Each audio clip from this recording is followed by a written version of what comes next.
නමස්කාර වේවා බුදුරුවනට සමදා බුදු හිමි සරණ යමි. නමස්කාර වේවා ධම්රුවනට සමදා සදවම් සරණ යමි. නමස්කාර වේවා සංඝරුවනට සමදා මහා සංඝ සරණ යමි. නමස්කාර වේවා තුනුරුවනට සමදා තිසරණ සරණ යමි. සාදු සාදු. පින්වත්නි, අද උදේවරුේ අපි ඉගෙන ගත්තේ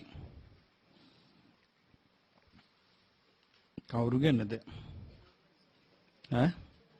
අම්බසක්කර කියන රජුරෝ අර භූතයෙක් එක්ක කතා කරපු සිද්ධිය. අවස්ථාවේ අපි ඉගෙන ගන්නේ ඊට ටිකක් වෙනස් එකක්.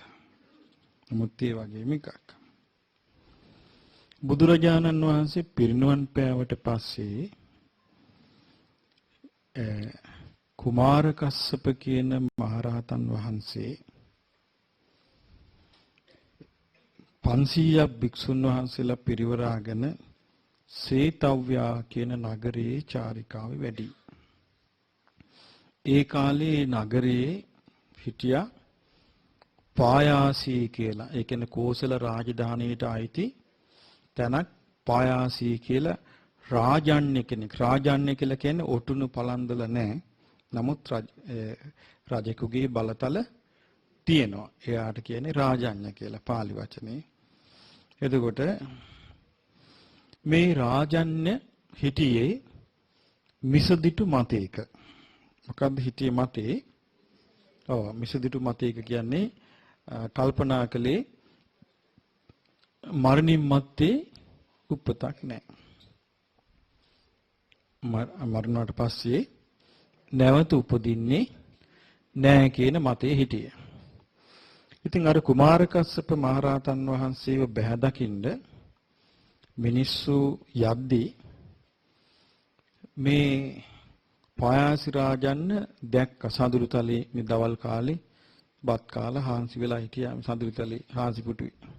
ඉන්නකොට මිනිස්සු යනවා දැක්කා. අඬගාලා හෙව්වා අර එයාට මේ ඉන්න මේ එයා ළඟ ඉන්න සේවකයාගෙන් ඇහුවා අර කොහෙද අර මිනිස්සු මේ යන්නේ? ඉතින් කිව්වා මෙහෙමයි ශ්‍රමණයන් වහන්සේ නමක් වැඩලා බොහොම කල්යාණ ප්‍රතිභාණයෙන් යුක්තයි.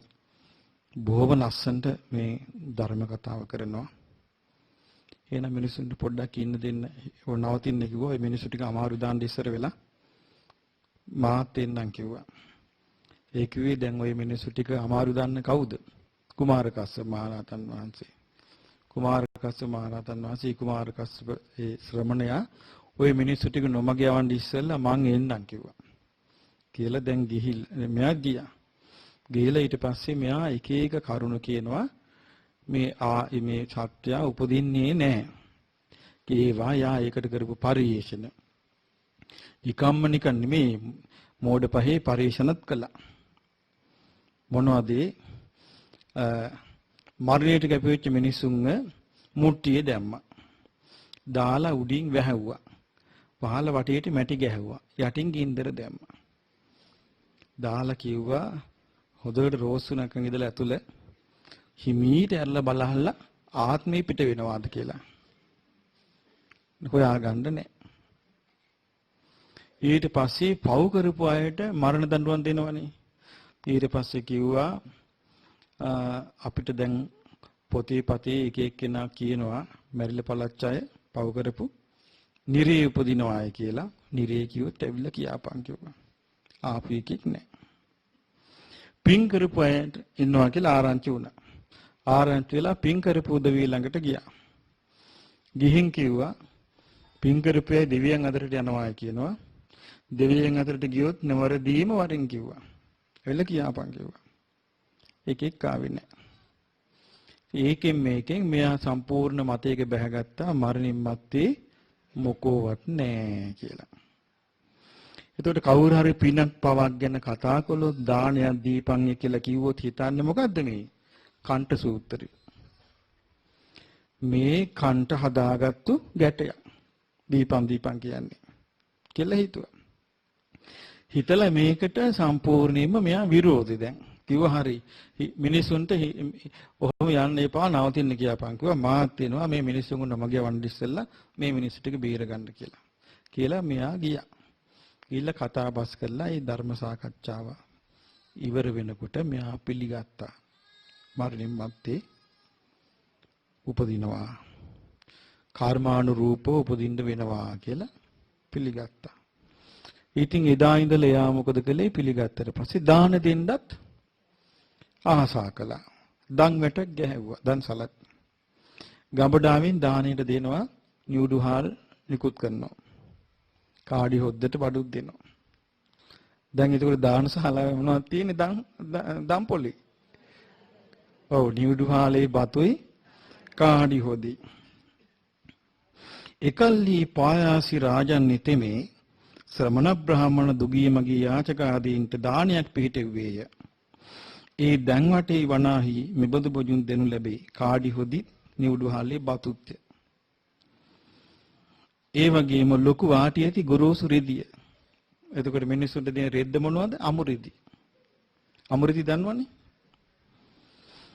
එකල්හි ඒ දානයේදී උත්තරනම් තරුණෙක් දන් කටයුතු සොයා බැලීමේ නිරත විය. එතකොට දානේ කටයුතු සොයා බලා හිටියේ කවුද?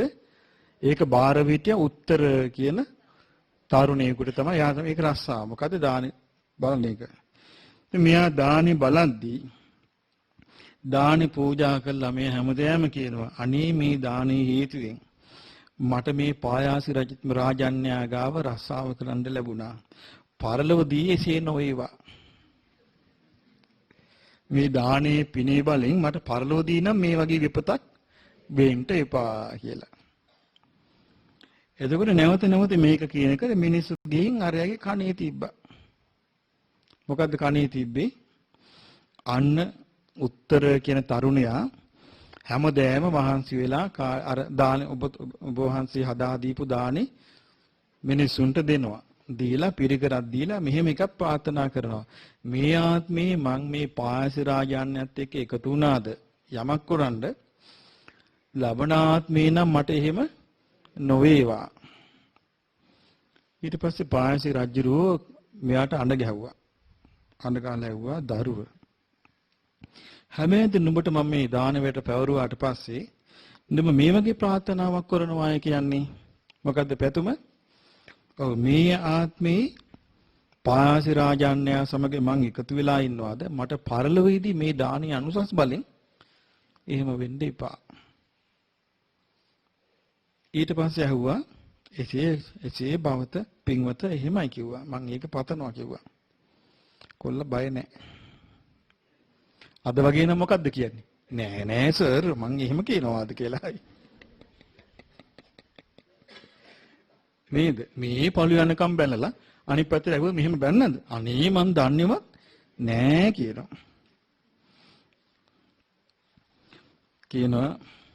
අහනවා බවත් දරුව ඇයි නුඹ මට මෙහෙම නුඹ මේ වගේ ප්‍රාර්ථනාවක් කරන්නේ?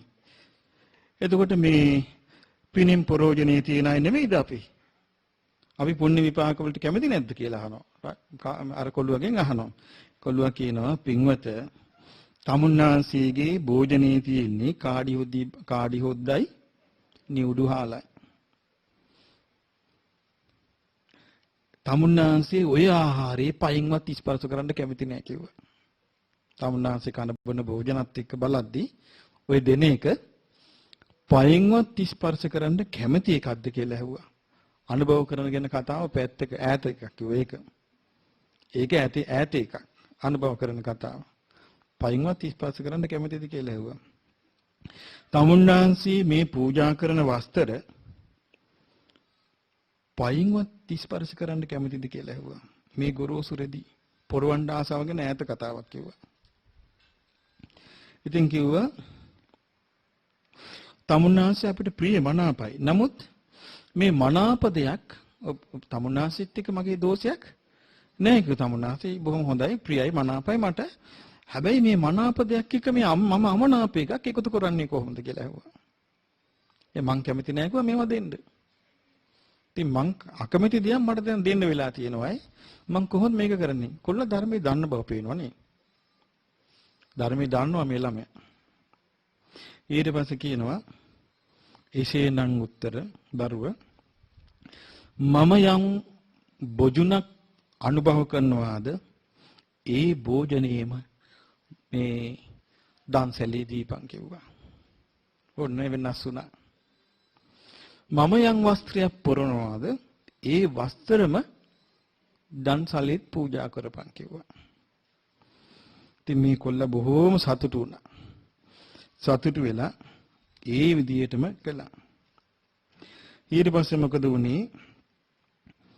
එකල්හි පායාසි රාජන් නිතෙමේ සකස් නොකොට දන් දී සියාතින් දන් නොදී ගෞරව නැතුව දන් දී බැහැර කරන දෙයක් සෙයින් දන් දී කය බෙදී මරණින් මතු චාතුම් මහරජික දෙවියන්ට යටත් වූ සේරිස්සක නම් හිස් විමානයක උපන්නේය. ඔන්න එයා උපන්නා. දාන කටයුතු නිරතව සිටි උත්තර නම් තරුණයා සකස් කොට දන් දී සිය අතින් දන් දී ගරු සරු ඇතුව දන් දී බැහැර නොකරන දෙයක් දන් දී කය මිදී මරණින් මතු සුගති සංඛ්‍යාත තවතිසා දෙවියලුවට ගියේය. කොල්ල කොහෙද ගියේ? තවතිසාවේ. සර් කොහෙද ගියේ? පහළ. ඔන්න ඊට පස්සේ විස්තරේ බලමු. සේරිස්සක විමානය කියන්නේ මොකක්දයි කියලා. කාශ්‍යප බුද්ධ කාලේ බොහෝම ගුණධර්ම ඇති එක් රහතන් වහන්සේ නමක් වැඩ හිටියා. මේ රහතන් වහන්සේ එක්තරා ප්‍රදේශයක පිඬුසිඟා වඩිනවා. වැඩලා එක තැනකට ගිහිල්ලා දානි වළඳනවා. දැන් මේක එක ගව පාලනය කරන මිනිසෙක්, ඒ කියන්නේ ගොපල්ලෙක් දැක්කා මේ තෙරුන් වහන්සේ හැමදාම ගිහින් එක්තරා තැනක දානි වළඳලා පිටත් වෙනවා. දැකලා හිතන අනේ මුන්නාසිට ආවයිනේ. කුටිය හදන්න ඕනේ මෙතන උන්නාසිට සුවසේ දන් වළඳින්න කියලා මහරි කියන ගස් වලින් ගස් කපලා කුටිය හදලා මහරි අතු සෙවිලි කළා. හෙවණ හිටින්නේ මහරි කියන ගස් පැල හිටෙව්වා වටේට. ඒව නම තමයි සේරිස්සක. මහරි. එතකොට මේ මහරි ගස්වල මෙව හිටුවට පස්සේ කාලයාගේ ඇවෑමෙන් මේ තරුණයා මේ ගොපල්ලා මේ ගවපාලකයා මැරුණා. මැරිලා චාතු මහරජිකට අයත් ලස්සන විමානයක උපන්නා. ඒ විමානයේ නම සේරිස්සක. මේ තරුණයා, ඒ කියන්නේ මේ විමානයේ උපන්න දිව්‍ය පුත්‍රයා දැන් මේ උපන්නේ කොයි බුද්ධ කාලෙද? කාශ්‍යප බුද්ධ කාලේ. මේ බුද්ධාන්තරයේම, ඒ කියන්නේ කාශ්‍යප බුද්ධ කාලේ ඉවර වෙලා මේ මනුස්ස ලෝකේ මේ தත්ත්වයටපත් වෙනකම්ම ඒකේ තමයි හිටි චුත වෙන්නේ නැතුව. ඉඳලා බුදුරජාණන් වහන්සේ පහළ වෙන්න කිට්ටුව මේ ඉන්න මනුස්ස ලෝකේ බරණැස උපදිනවා. කාගේ යාළුවෙක්ද? යසකුල පුත්‍රයාගේ යාළුවෙක්. යසකුල පුත්‍රයාට ප්‍රධාන යාළුවෝ 4 දෙනෙක් හිටියා. විමල, සුබාහු, පුන්නජී, ගවම්පති කියන්නේ යා. ගවම්පති කියලා කියන වෙලාව උපන්නා. දැන් යසකුල පුත්‍රයා රහතන් වහන්සේ නමක් බවට පත් වුණාට පස්සේ ශාසනය පැවිදුණා කියලා ආරංචි වෙලා මේ යාළුවෝ 4 දෙනා කල්පනා කළා. බලන්න මේ කාලේ කල්පනා කරන විදිය. කල්පනා කළා මේ අපේ යසකුල පුත්‍රයා යස පැවිදි වෙන්න ගියේ මේක නම් ලාමක එකක් වෙන්න බෑ. මේක නම් ශ්‍රේෂ්ඨ දෙයක් වෙයි යුතුයි. මේක නම් ශ්‍රේෂ්ඨ දෙයක් කියලා අනුමෝදන් වෙලා ඒ 4 දිනක් ගියා. රහත් වුණා. රහතන් වහන්සේ දැන් බැලුවා තමන්ගේ පෙර ජීවිතේ. බලද්දී තමන් කලින් ආත්මෙ ඉඳලා තින්නේ කොහෙද? අර සේරිස් එක කියන දිව්‍ය විමානේ. ඒ විමානේ අතුරුදහන් වෙලා නැහැ. තාම තියෙනවා. එතකොට උන්වහන්සේ ගවම්පති මහරහතන් වහන්සේ මොකද කරන්නේ? දවල් කාලේ දානි වළඳලා මේ වගේ වෙලාවක විවේකයෙන් ඉන්න ඉරිදියෙන් වඩිනවා සේරිස් එක විමානෙට. ඉරිදියෙන් වඩිද්දී ටික දවසක් යනකොට උන්වහන්සේට පේනවා මේ තවත් කෙනෙක් ඉන්නවා. මේ අයිතිකාරයෙන් නැති හිස් විමානේ ඉන්නවා. ඇහුවා ඔයා කවුද? ස්වාමීනි මම පායාසී. පායාසී කිව්වේ කවුද? අරජුරු. අයියා මේ වගේ හිස් විමානයක උපන්නේ කියලා. අනේ මම හරි විදියට දාන දුන්නේ නෑ. සකස් කරලා දුන්නේ නෑ. මගේ අද්දකින් දුන්නේ නෑ. මම වේසි කරන දේවල් වගේ දුන්නේ. ඒකනේ දැන් අපි මේවා ඉගෙන ගත්ත නිසානේ අපි දන්නේ. නැත්තම් මම දැන් ඕගොල්ලෝ කියන්න බලන්න වේසි කරන මගේ දීප අවස්ථාවල් නැද ඉඳ ගනින් කියලා. නැද්ද? තියෙනවනේ. ඉතින් ඒක තමයි. තමන් රසවත් දේ කාලා නිස්සාර දේ දීලා නැද්ද? තමන් හොදට කාලා අනිත් අයට පාන් ගෙනත් දෙන ඔබ පාන් කාපන් අපි බත් කන්නම් කියලා. වෙලා නැද්ද? තියෙනවා. එතකොට ලැබෙන්නේ අපිට ඊළඟ ආත්මෙ බත් නෙමෙයි පාන්. ආසනං යමක් දැන් බලන්න මේ ධර්මය අපිට මේ ධර්මය අපි නොදැන ගන්න අපිට අර ලෝභ ගොඩේ නේද? ඒ ලෝභ ගොඩෙන් ලැබෙන්නේ මේ ධර්මය නිසා. ඉතින් මේ සේරිස් එක කියන ශූන්‍ය විමානයේ පහළ වෙච්ච මේ පායාසි චාතු මහරජකීට දිව්‍ය පුත්‍රයා. ඉතින් මේ පායාසි ගියා බැහැ දකින්න රජුරුවන්ව. කවුද? චාතු මහරජකී රජුරුව. වෙසමුණි වෛශ්‍රවණ දිව්‍ය රාජයා බැහැ දකින්න ගියා. ගිහිලා කියන් පස්සේ වෛශ්‍රවණ දිව්‍ය රාජයාක හොඳයි එනං සේරිස්සක විමානේ හිටපන්. කාන්තාරේ අතරමං වෙලා මිනිස්සුන්ට උදව් කරහන් දැන්වත් කිව්වා. ඔන්න දැන් ඉතින් වරන් ලැබුණා. මොකක්ද ලැබිච්ච වරන්? කාන්තාරේ අතරමං වෙලා ඉන්න අයට උදව් කරන්න.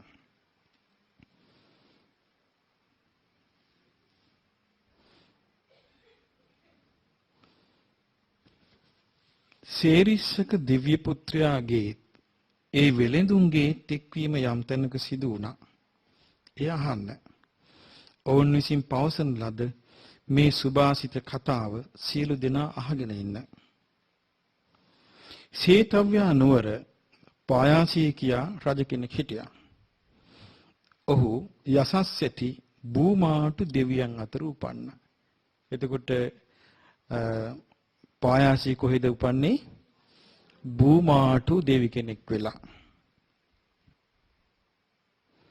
ඒ දෙවියා තමන්ගේ විමානයේ සතුටින් ඉන්නවා.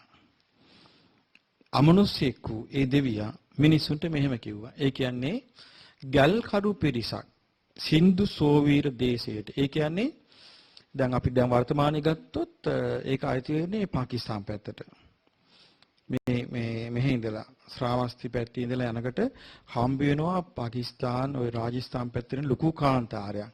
ඒ කාන්තාරය තමයි මේ කේස් එක තියෙන්නේ. මේ ප්‍රශ්නේ උනේ. ඊට එහා පැත්තේ තමයි සින්දු කියන නදිය තියෙන්නේ. එතකොට සින්දු දේශයට යන ඒ මිනිස්සුන්ට මෙහෙම කිව්වා. දැන් එතකොට මේ මිනිස්සු අතරමං වුණා. මේ මිනිස්සු අතරමං වුණාම මේ මිනිස්සුන්ට මේක විස්තරය තියෙන හොයාගත්ත හැටි ඒක. මෙයා අහනවා පෙරීටලා අමනුෂ්‍යයන්ගේ වාසස්ථාන තියෙන මේ සැකසහිත වනාන්තරේ අල්ප ආහාර ඇති අල්ප ජලය ඇති මේ කාන්තාරේ මේ ගමන හරි දුෂ්කරයි. මේ වැලි කතර මැද්දේ තනි වෙලා සැකෙන් බියෙන් මැරෙන්න යන මිනිස්සුනේ අර මිනිස්සුන්ගෙන් අහනවා. මේ වැලි කතරේ පළතුරු නැහැ. ආල වර්ග නැහැ. ගින්දරට ඕන කරන දෙයක් නැහැ. කෑම් බීන් කොහේ ලැබෙන්නද? මෙහි තිබෙන්නේ රත් වෙලා ගිය දරුණු රළු පසයි වැලි විතරයි. මේක රත් වෙච්ච ගිනි කබලක් වගේ සැපයක් නැහැ. පරලෝ නරකයක් වගේ. බොහෝ කල ඉඳලා පිසාචයන්ට වාසස්ථාන වෙච්ච තැනක්. මේ ප්‍රදේශය ඍෂිවරුන්ගේ ශාපලත් බිමක් වගේ. ඉතින් මේ වගේ ප්‍රදේශයකට හොයන්නේ බලන්නේ නැතුව හිතුවක්කාර විදියට ආවි මොකෝ කියලා අර මිනිස්සුන්ගෙන් අහනවා. ලෝභය නිසාද? එහෙම නැත්නම් බයටද? එහෙම නැත්නම් මම්මුලා වුණාද කියලා අහනවා. අහනකට කියනවා පින්වත් දිව්‍ය පුත්‍රය. අර මිනිස්සු කියනවා පින්වත් දිව්‍ය පුත්‍රය අපි අංගමගද කියන රටවල් වල ඉන්න ගල්කරුවෝ. එහෙනම් මේගොල්ලෝ සාවත්ති වල නෙමෙයි ඉන්නේ. අංගමගද. මගධ රාජ්‍යය කියන්නේ කොහෙද? මගධ රාජ්‍යය තියෙන අගනුවර මොකද ඒ කාලේ? රජගහනුවර. රජගහනුවරට නැගෙනහිර පැත්තේ ගංගානංගගෙන් එහා පැත්තේ තමයි අංග කියලා කිව්වේ. ඒ පැත්තේ ඉඳලා තමයි මිනිස්සු ගල් කියලා කියන දන්නෝනේ කරත්ත. හරක් දැකලා තියෙනවනේ. ආන්ගේ ඒ කරත්ත වල බැඳපු හරක් කියන එකට ගැල කියලා කියන්නේ. ඒ ගැල් 500,000 තමයි යන්නේ. ඉතින් මේගොල්ලෝ කියනවා පින්වත් දිව්‍ය පුත්‍රය අපි අංගමගද කියන රටවල ඉන්න ගැල් කරුවෝ.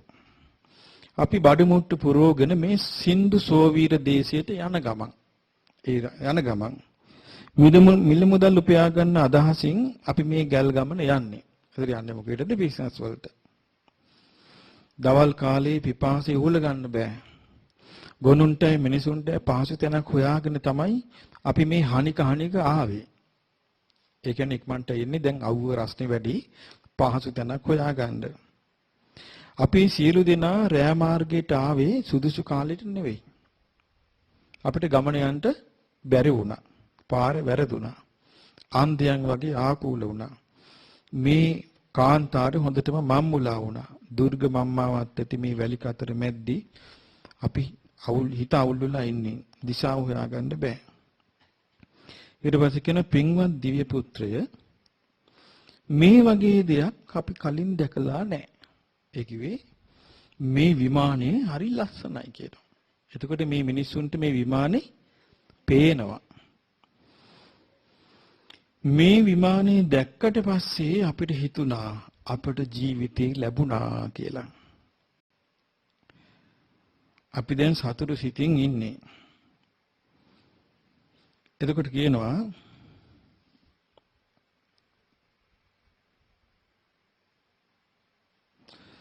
මුහුදින් එතරත් මේ වගේ වැලි කතරේ වේවැල් බැඳ යන මාර්ගවල, කණු සිටවල යන මාර්ගවල, ගංගා පර්වත ආදී දුර්ගම ස්ථානවල මිල මුදල් හම්බ කිරීම පිණිස මිනිස්සුනේ නුඹලා බොහෝ දිසාවල යනවා නේද? වෙන රජවරුන්ගේ රාජධානි වලට නුඹලා ගිහිල්ලා ඇති නේද? නුඹලා මොන වගේ දේවල්ද දැක්කේ? මොන වගේ රාජධානිද දැක්කේ? මොන වගේ ලස්සන තැනද දැක්කේ? ඒ තොරතුරු අහන්න මාත් ආසයි කියනවා. කවුද මේ කියන්නේ? ශේරිස්සක දිව්‍ය පුත්‍රයා පායාසි. එදගෙන දිව්‍ය පුත්‍රය මීට වඩා ලස්සන අසිරිමත් දෙයක් ගැන නම් අපි අහලත් නැහැ, දැකලත් නැහැ, දන්නෙත් නැහැ. මේක නම් මිනිස් අප ඉක්මවා යනවා. මේ ආනුභාවයේ දැකලා අපිට සෑහීමකටපත් වෙන්නේ අපේ සිත කියනවා. ඒ කියන්නේ එහෙනම් මේ චාතුම් මහරජිකේ පහළ දිව්‍ය ලෝකෙක තියෙන ලාමක සැපයත් සාමාන්‍ය මේ මිනිස්සු වසඟ වෙන ස්වභාවය ඉක්මවා ගිහිලා තියෙනවා. දැන් මේ ලාමක සැපේ හැටියට කියන ටික තමයි මේ විස්තර වෙන්නේ. කොහොමද? ආකාශයේ පැම්පකුණු එල්ලිනෝ. ඒතර පැම්පකුණු කොහෙද තියෙන්නේ? අහසේ බොහෝ මල් තියෙනවා. බොහෝ සුදු නෙළුම් තියෙනවා. පළතුරු පිරී ගිය ගස් තියෙනවා. අතිශයින්ම සුවඳවත් දිව්‍ය සුවඳ වහනේ වෙනවා. වෛරෝඩි මාණික්කෙන් කරපු උස කණු තියෙනවා. පබුළු වලින් කළ සැරසිලි තියෙනවා. මැසිරි ගලින් පద్මරාග මණික් වලින් කරපු කණු තියෙනවා. ඒ හැම එකක්ම බබලනවා. ඉතින් මේ අපිට දකින්න තියෙන මනස ලෝකේ නෑ. දහස් ගණන් කණු තියෙනවා. මේවා මනුස්ස ලෝකේ දේවල් වලට සමාන කරන්න බෑ. ඒ කණු උඩ ඔබේ ලස්සන විමානේ තියෙන්නේ. රන්වන් වේදිකාවක රන් පට, ඒ කියන්නේ රත්තරන් වස්ත්‍ර ලස්සනට සරසලා තියෙනවා. මේ විමානේ හරි මඩ සිලිටුයි. දඹරෙන් පැහැයෙන් බබලනවා. ප්‍රාසාදයට නගින්න ලස්සන පඩි පිළිවෙලක් තියෙනවා. හරි පිළිවෙලයි. මේ විමානයේ අතිශයින්ම දැකුම් කළුයි. මේ ලස්සන විමානය ඇතුලේ දැන් මේ මිනිස්සුන්ට පේනවා මේ ඔක්කොම. කෑම බීම පිරීලා තියෙනවා. දිව්‍ය අප්සරාවන් පිරිවරාගෙන ඉන්නවා. මිහිඟු බෙර, පණා බෙර, තූරෙනාද ආදීන් සොඳුරු ഘോഷා නැගෙනවා. ස්තුති ගීතිකා ගැයෙනවා. ඔබ මේ දිව්‍ය අප්සරාවන් පිරිවරාගෙන සතුටු වෙන කෙනෙක්. මනෝරම්‍ය වූ මේ දිව්‍ය විමානයේ තියෙන සැප සම්පත් ගැන නම් අපට සිතලා ඉවර කරන්න බෑ. දැන් මේ මිනිස්සු කියන්නේ දැන් බලන්න සාමාන්‍ය මිනිස්සුන්ට මේ සාමාන්‍ය මේ ලෝකේ සාමාන්‍ය ගොඩනැගිල්ල දැක්කම මත් වෙනවනේ. නේද? නිකන් වීදුරු වලින් හදාපු කොට දැන් වර්තමාන ගොඩාක් තියෙන වීදුරුනේ. දැන් ওই පිටරටවල තියෙන ගොඩාක් උසවට තියෙන ගොඩනැගිලි වීදුරු. සුටුස් ගාලා කුඩුපට්ටම් වෙන ඒවා. කණු හිටවල උසට තියෙන වීදුරු වලින් දිගට වහලා ඉරව් වටනකට දිලිස්සනවා. මේකට තමයි අපි කියන්නේ මේ බොහොම ලස්සනයි කියලා. දැන් මේව තමයි මේ හැබැයි ලස්සන ඒවා. ඉතින් කියනවා මේ හරියට මේක වෙසමුණි රජුරුවන්නේ නලිනී කියන ප්‍රාසාදයේ වගේනේ. කියලා මේ මිනිස්සු ඒවෙන් නනුත් දන්නවා ඒ කාලේ. වෙසමුණි රජුරුවන්ගේ ප්‍රාසාදයේ වගේනේ කියන නලිනී කියන. ඊට පස්සේ අහනවා මේගොල්ලෝ අහනවා දිව්‍ය පුත්‍රය තමුන්නාන්සේ කවුද? තමුන්නාන්සේ දේවතාවෙක්ද? එහෙම නැත්නම් ආනුභාව සම්පන්න යකෙක්ද? එහෙම නැත්නම් සක්‍රයාද? එහෙම නැත්නම් මිනිස්සෙක්ද? ඇත්තම කවුද ඔබ කියලා අහනවා. එතකොට කියනවා විලින්දනී මගේ නම සේරිස්සක. මෙයා කියනවා මගේ නම සේරිස්සක. මම යක්ෂයෙක් කියනවා. ඒක යක්ෂයෙක් කියන එකේ තේරුම මොකද්ද? දල තියෙන ඇස් ලොඳ එළියට ආපු දිව පහලට නිරාපු ඇඟේ මවිල් පිරිච්ච දැන් යක්ෂයා කියම අපිට ඒකනේ හිතට එන්නේ නෑ. යක්ෂයන්ට අධිපති කවුද? යක්ඛාණං ආධිපති වෛශ්‍රවණ දිව්‍ය රාජයා. ඉතින් වෛශ්‍රවණ දිව්‍ය රාජයා යටතේ යක්ෂ කියන ගණයට ආйти දිව්‍ය පුත්‍රයෙක්. කියනවා මං මේ කාන්තාර සහිත වැලි කතර ආරක්ෂා කරන කෙනෙක්. මං තමයි මේ ප්‍රදේශේ පාලකයා. එතකොට මරුණට පස්සෙත් පාලකෙක්. මරන්නේ ඉස්සෙල්ලත් බලන්න යන විදියනේ. වෙසමුණි රජුරුවන්නේ වචනයට අනුවයි මම පාලනය කරන්නේ. ඇයි හිතුවක්කාරකම් බෑ. ඇයි එහෙම පාලනය කරන්න ගියොත් රජුරුව මොකද කරන්නේ ආව? හිර කරනවා. කියනවා මේ එතකොට මිනිස්සු අහනවා දිව්‍ය පුත්‍රය එතකොට මේ තරම් සැප සම්පත් ඔබට ඉබේ පහළ වුණාද? එහෙම නැත්නම් ඔබට පොඩ්ඩක් තිබිලා ක්‍රමක්‍රමයෙන් පරිණාමයටපත් වුණාද? එහෙම නැත්නම් ඔබ විසින් උපදවා ගත්තාද? එහෙම නැත්නම් දෙවිවරු තෑගි දුන්නාද? අහනවා. හරි මොළේ තියෙන මිනිස්සු. නේද? දැන් මේ වගේ එකක් අපට අහන්න හිතෙනවද? නෑනේ නේ. බලන්න දෙවිවරු තෑගි දුන්නාද? මේ සප සම්පත් ඔබට ලැබුණේ කොහොමද කියලා ඇහුවා.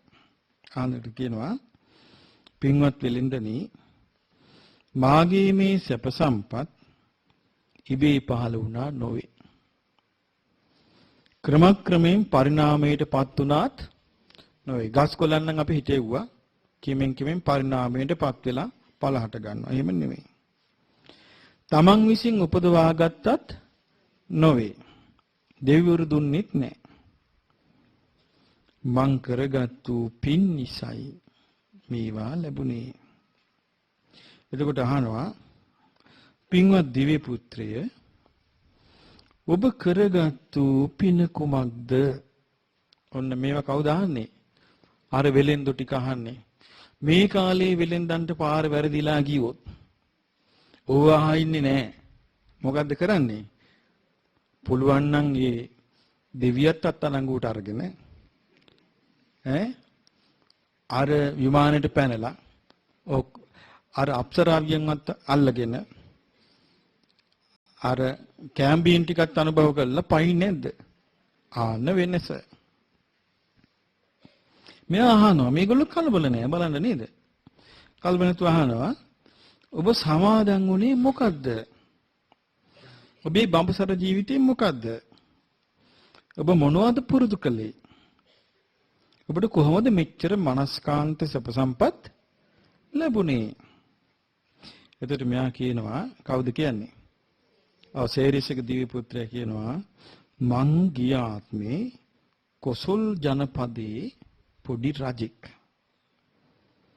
මං පායාසී කියන නමින් ප්‍රසිද්ධ වෙලා හිටියේ. හැබැයි මං පින්පව් විශ්වාස කළේ නෑ. මං හරි ලෝභ කුණෙක් ඒ කාලේ. මං හරි පවටි කෙනෙක් මරණයක් විශ්වාස කළේ නෑ. එතකොට එයාට කියන්නේ මොන වාදියා කියලාද? වාද දෙකක් තියෙනවා. සාස්වතවාද, උච්ඡේදවාද කියලා. මෙයා මොන වාදයටද අයිති? උච්ඡේදවාද. උච්ඡේදය කියන්නේ නැසී යනවා, නැසීමට යනවා. සාස්වත කියන්නේ පවතිනවා කියන. ඒ ආත්මවාද දෙක. ඒ කාලේ කුමාර කස්සප නමින් උත්තම ශ්‍රමණයන් වහන්සේ නමක් හිටියා. උන්වහන්සේ බහුශ්‍රුතයි, විචිත්‍ර ධර්ම කතිකයි, උදාරයි. උන්වහන්සේ මට ධර්මය කියා දුන්නා. එදා මගේ ඒ ලාමක දෘෂ්ටි මං ඉවත් කළා.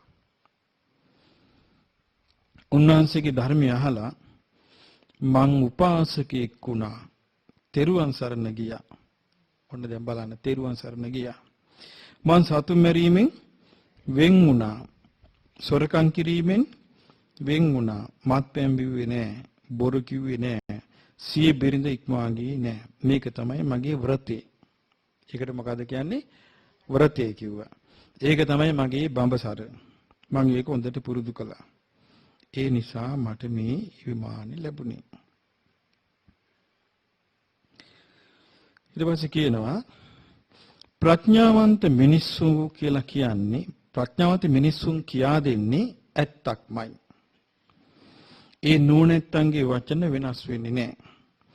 පින් කරගත්තු කෙනා යම්ම තැනක යනවා නම් ඒ ගියේ තැන Taman කැමැති සැප ලබා සතුටු වෙනවා. එතකොට පින් කරපු කෙනාගේ ලක්ෂණය මොකක්ද? එයා කොහේ ගියත් එයා සැප ලබලා සන්තෝෂයටපත් වෙනවා. අකුසල් කළ පුද්ගලයා යම්ම තැනක යනවා නම් ඒ ගියේ තැන සෝක වැළපීම් ලැබෙනවා. වාද වේදනා ලැබෙනවා. බන්ධන ලැබෙනවා. අයහපත ලැබෙනවා. කවදාවත් අපාදුකින් නිදහස් වෙන්නේ නැහැ කියලා මෙයා දැන් මේ බණ කියනවා. දැන් මේ සේරිස්සක දිව්‍ය පුත්‍රයා මේ බණ කියන්නේ කාටේ? වෙලෙන්දන්ට. ඒ මොහොතේ ඒ දිව්‍ය පිරිස තුල කලබිලි ගතියක් ඇති වුණා. කලබලයක් ඇති වුණා. මම්මුලා වුණු ස්වභාවයක් ඇති වුණා. එතකොට අර විලින්දු අහනවා දිව්‍ය කුමාරය මේ පරිවාර දෙවියන්ගේ ඔබෙත් එකපාරට මූණු නරක් වුණේ මොකෝ? නිකන් දුම්නසක් ඇති වුණේ මොකෝ? කලබල වුණේ ඇයි කියලා අහනවා. එතකොට කියනවා දරුවනි මේ තියෙන්නේ මහාරි රුක් වනයක්. හරි දාර ගවම්පති රාතන් වාසයට කලින් ආත්මෙදි පහළ වෙච්ච වනාන්තරේ. මේ වනේ දිවි සුගන්ධේ හමනවා. දිවාරයේ දිගේ අන්ධකාරේ නැති මේ විමානයේට මිහිරි සුවඳ හමනවා. අවුරුදු 100කට වතාවක් මේ මහාරි රුක් වලින් එක එක මල් පෙත්ත ගැලවිලා වැටෙනවා. එතකොට මේ දැනුත් මල් පෙත්තක් ගැලවිලා වැටුණා. එතකොට තමයි අපි දැනගන්නේ මේ ලෝකෙට ඇවිල්ලා මනුස්ස ආයුෂ වලින් අවුරුදු 100ක් ඉවර වුණා කියලා. ඒක තමයි දැනගන්නේ අවුරුදු 100ක් ඉවර වුණා.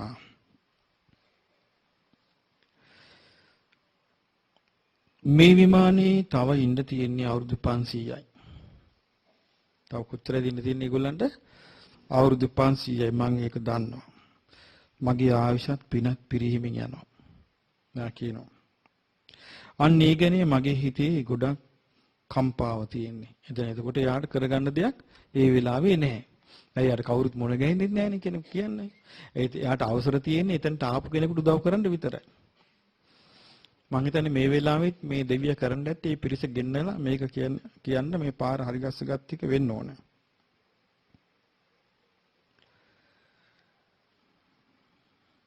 ඊට පස්සේ අර විලෙන්දු අහනවා දිව්‍ය පුත්‍රය මෙච්චර මනස්කාන්ත මෙච්චර අద్භූත මෙච්චර ලස්සන විමානයක් තියෙද්දී ආයේ මොකටද ශෝක කරන්නේ? මොකටද ශෝක කරන්නේ? ඉතින් දැන් ඇයි මිනිස්සුන්ගේ ආයුෂත් එක්ක බලද්දී ඒක ලොකුවට පේන ආයුෂක් නෙමෙයිද? ඉතින් මිනිස්සු කියනවා ඉතින් ආයුෂ අඩුවක් නැහැ නේ. ඉතින් පිනෙත් අඩුවක් නැහැ නේ. එහෙම වුණා නම් ශෝක කළාට කමක් නැහැ කියනවා. එතකොට කියනවා දරුවනි අර දෙවියා කියනවා දරුවනි මා කෙරෙහි යහපත හිතලයි නුඹලා ප්‍රිය වචන වලින් මට ඔහොම කියන්නේ.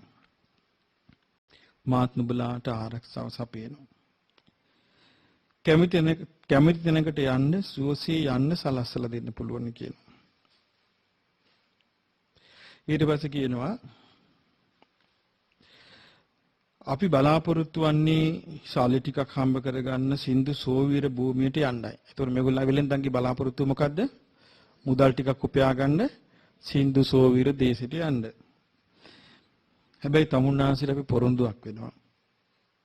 මොකද්ද? අපි ගියාට පස්සේ මේ බිස්නස් කළා සරු වෙලා අපි ගම් රටවල වලට ගියාට පස්සේ අපි තමුන්නාසිගේ නමින් ලොකු පූජාවක් තියෙනවා කිව්වා.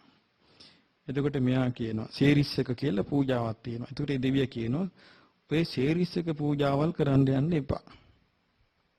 ඔය පූජාවල් කරන්න යන්න එපා. දැන් ඔය කියන හැම දෙයක්ම මේ විදිහට සිද්ධ වෙයි. ඒ කිව්වේ කරදරෙන්න නැතුව මේගොල්ලන්ට ගිහිල්ලා විලදාම් කරගෙන යන්න පුළුවන් වෙයි.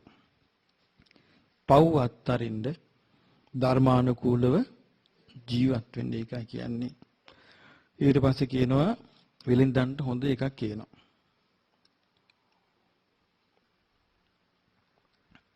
විලෙන්දනි දන්නවාද මං ඔබට පෙනී හිටිය කාරණේ නෑ කියනවා. ඔය වෙළඳ පිරිස අතරේ උපාසකෙක් ඉන්නවා. ඔය වෙළඳ පිරිස අතරේ උපාසකෙක් ඉන්නවා. ඒ උපාසක හොඳට ධර්මයේ දන්න කෙනෙක්. ඒ උපාසක හොඳ සීලවන්තයි. හොඳ ශ්‍රද්ධාවන්තයි. ත්‍යාගවන්තයි. සුපේසලයි.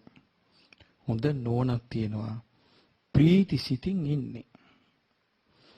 ඒ උපාසක කවදාවත් දැන බොරු කියන්නේ නැහැ. ඒ උපාසක කවදාවත් සතෙක් මරන්න හිතන්නේ නැහැ. ඒ උපාසක කවදාවත් කේලාම් කියලා සමගි වෙච්ච අය බිඳවන්නේ නැහැ. ඒ උපාසක නුවණින් යුක්තව කතා කරනවා, යහපත කතා කරනවා. දැන් මේ වර්ණනා කරන්නේ කවද මේ දෙවියා? අර උපාසකව. ඒ ඕගොල්ලෝ පිරිස අතරින් ඉන්නේ උපාසක වැඩිහිටියන්ට ගරු කරනවා. කීකරුයි. විනීතයි. පව් කරන්නේ අදිශීලයේ තුල පිරිසිදු වෙච්ච කෙනෙක්. ඔහු මව්පියන්ව පෝෂණය කරනවා. ආර්ය පැවැත්ම වලින් යුක්තයි. ඔහු රස්සාව කරන්නේ මව්පියන්ට උපස්ථාන කරන්න ඕන නිසා. දැන් මේ එතකොට ඉන්න උපාසක රස්සාව කරන්න මොකේද? අම්මටයි තාත්තටයි සලකන්න ඕන නිසා. තමන් උදිසා නෙමෙයි කියනවා. ඒ උපාසක මේ කියන දේ උපාසක සෝවාන් වෙච්ච කෙනෙක් අනිවාර්යයෙන්ම මේ කියන හැටියට කුයිට එහා කෙනෙක්. ඊට පස්සේ කියන මව්පියන් මරුණාට පස්සේ ඔහු බුද්ධ ශාසනය පැවිදි වෙවි. ඒවත් දන්නවා. බලන්න. නිවන අවබෝධ කරන භ්‍රමචර්යාව හැසිරෙවි. ඔහු ඍජුයි. ඒ උපාසක අවංකයි. ඒ උපාසක සටකපට නැහැ. මායා නැහැ. පිටින් හොඳක් පෙන්නාගෙන වෙන දෙයක් හිතේ තියන් කතාබස් කරන්නේ නැහැ. දෙවිවරු ඔක්කොම දන්නවා.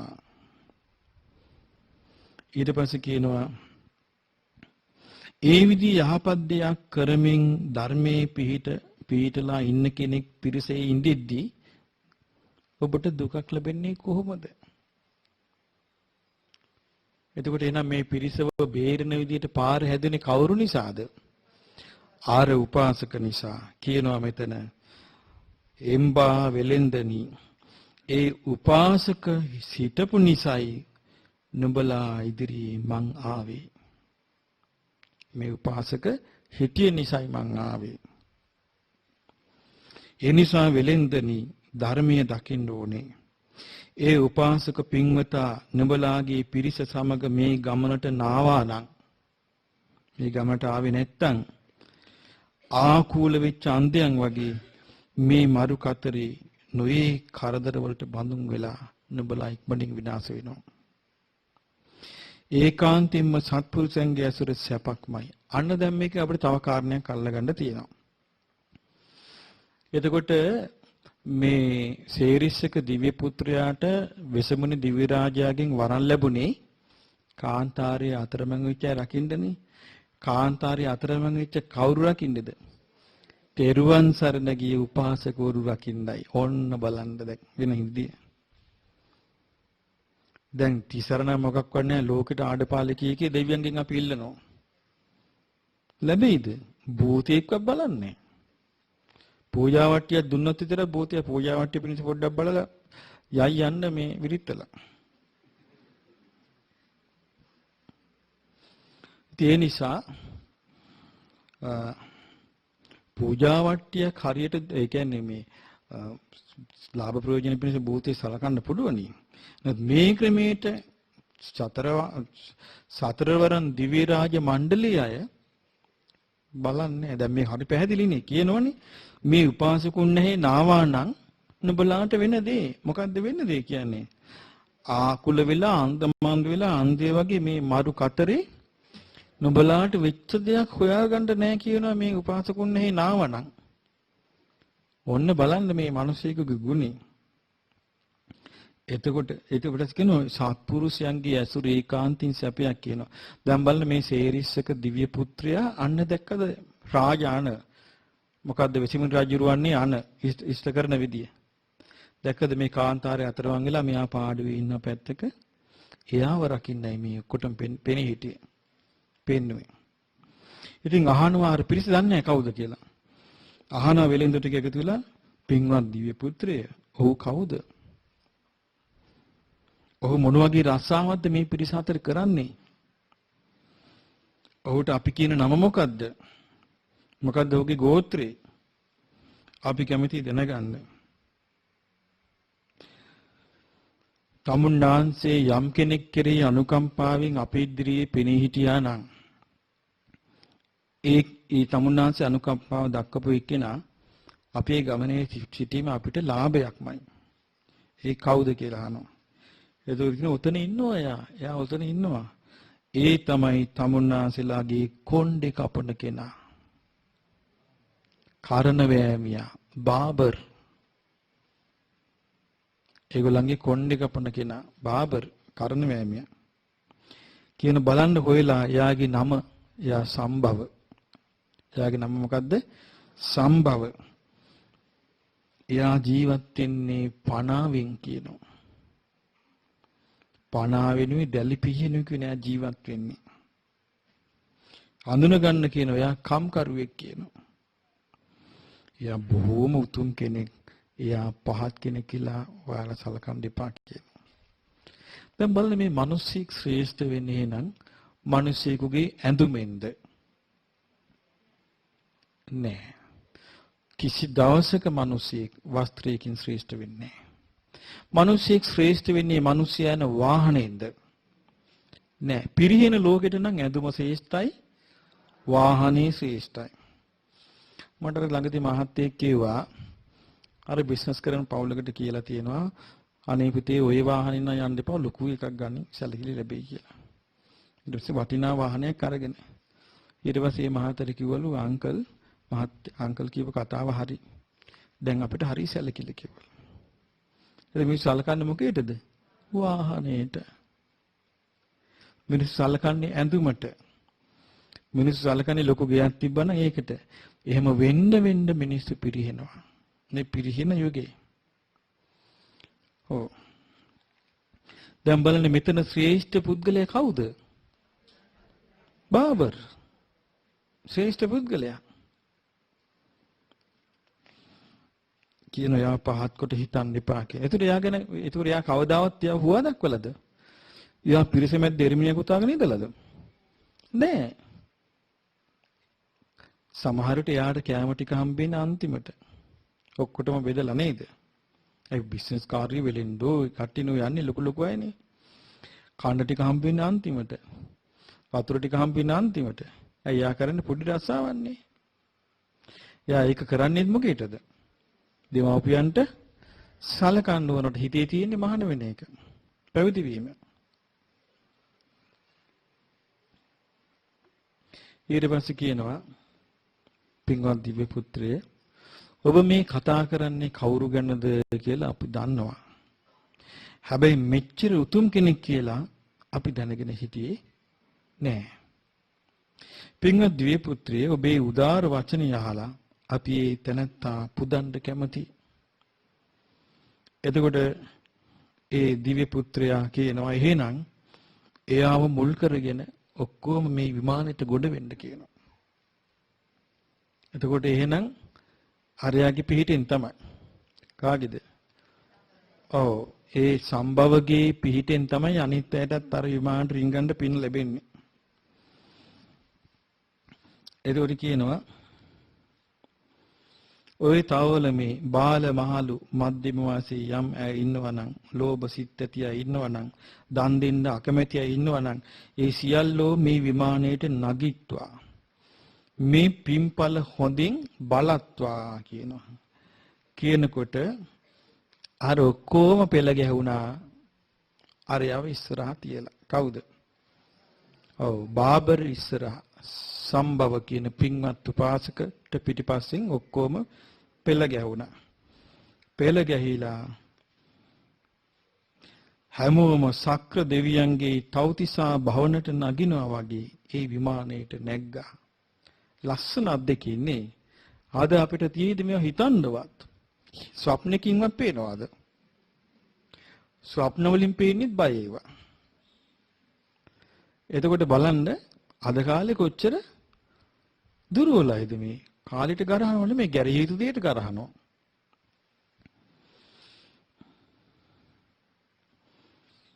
සියලු දිනාම මේ දැක්කා. දැන් ඒගොල්ලන්ට ගොඩාක් ගෞරව හටගත්තේ මේ පායාසී දිව්‍ය රාජයා ගැන දිව්‍ය කුමාරයා ගැනත් නෙවෙයි. අර දිව්‍ය සම්පත් ගැන නෙමෙයි. කවුරු ගැනද? අර සම්භව කියන උපාසක ගැන. ඊට පස්සේ උපාසකට කියනවා අනේ අපිට ඔබ ලබාගත්තු තිසරණේ අපිට දෙන්න කියනවා. ඒතරී උපාසක සම්භව උපාසක අර වෙලෙන්දන්ව තිසරණේ පිහිටුවනවා. පිහිටුවලා පංචශීලයේ සමාදන් කරවනවා. නුඹලා සතුන් මරන්න එපා. සොරකම් කරන්න එපා. මත්පැන් පානය කරන්න එපා. බොරු කියන්න එපා. සිය බිරිඳ ඉක්මවා යන්න එපා. හැමෝම ඒ විදිහට සතුටු වුණා. සතුටු වෙලා ඒකත් බලලා ඉතින් එතනදී ඒ දේවතාවුන් වහන්සේ කන්න බොන්න දෙන්නේ නැති මේගොල්ලන්ට. ඊට පස්සේ මේ පිරිස සින්දු සෝවීර භූමියට ගියා. ගිහිල්ලා බොහොම සාර්ථකව ඒ පාර පිළඳාම කරගත්තා. කරගෙන කිසි කරදරයක් නැතුව ආපහු ආවා පාටලී පුත්‍රයට, මගධ රාජධානියට ආවා පාටලී පුත්‍රයට. ඒ කාලේ රාජධානිය පාටලී පුත්‍රය. ඒ කියන්නේ ඉස්සර භාග්‍යවතුන් වහන්සේ වැඩ ඉන්න කාලේ මගධ රාජධානිය මොකද්ද? රජගහනුවර. එතකොට අජාසත්ගෙන් පස්සේ රාජධානිය අජාසත්ෙන් රාජධානිය ගෙනිච්ච පාටලිපුත්‍රයට ඊට පස්සේ පාටලිපුත්‍රය. දැන් මේ විදි බුදුරජාණන් සිවිරම් පාදනේ. උන් සුවසේ ගෙවල් වලට ගියා. ගිහින් ගොඩාක් සතුටු වුණා.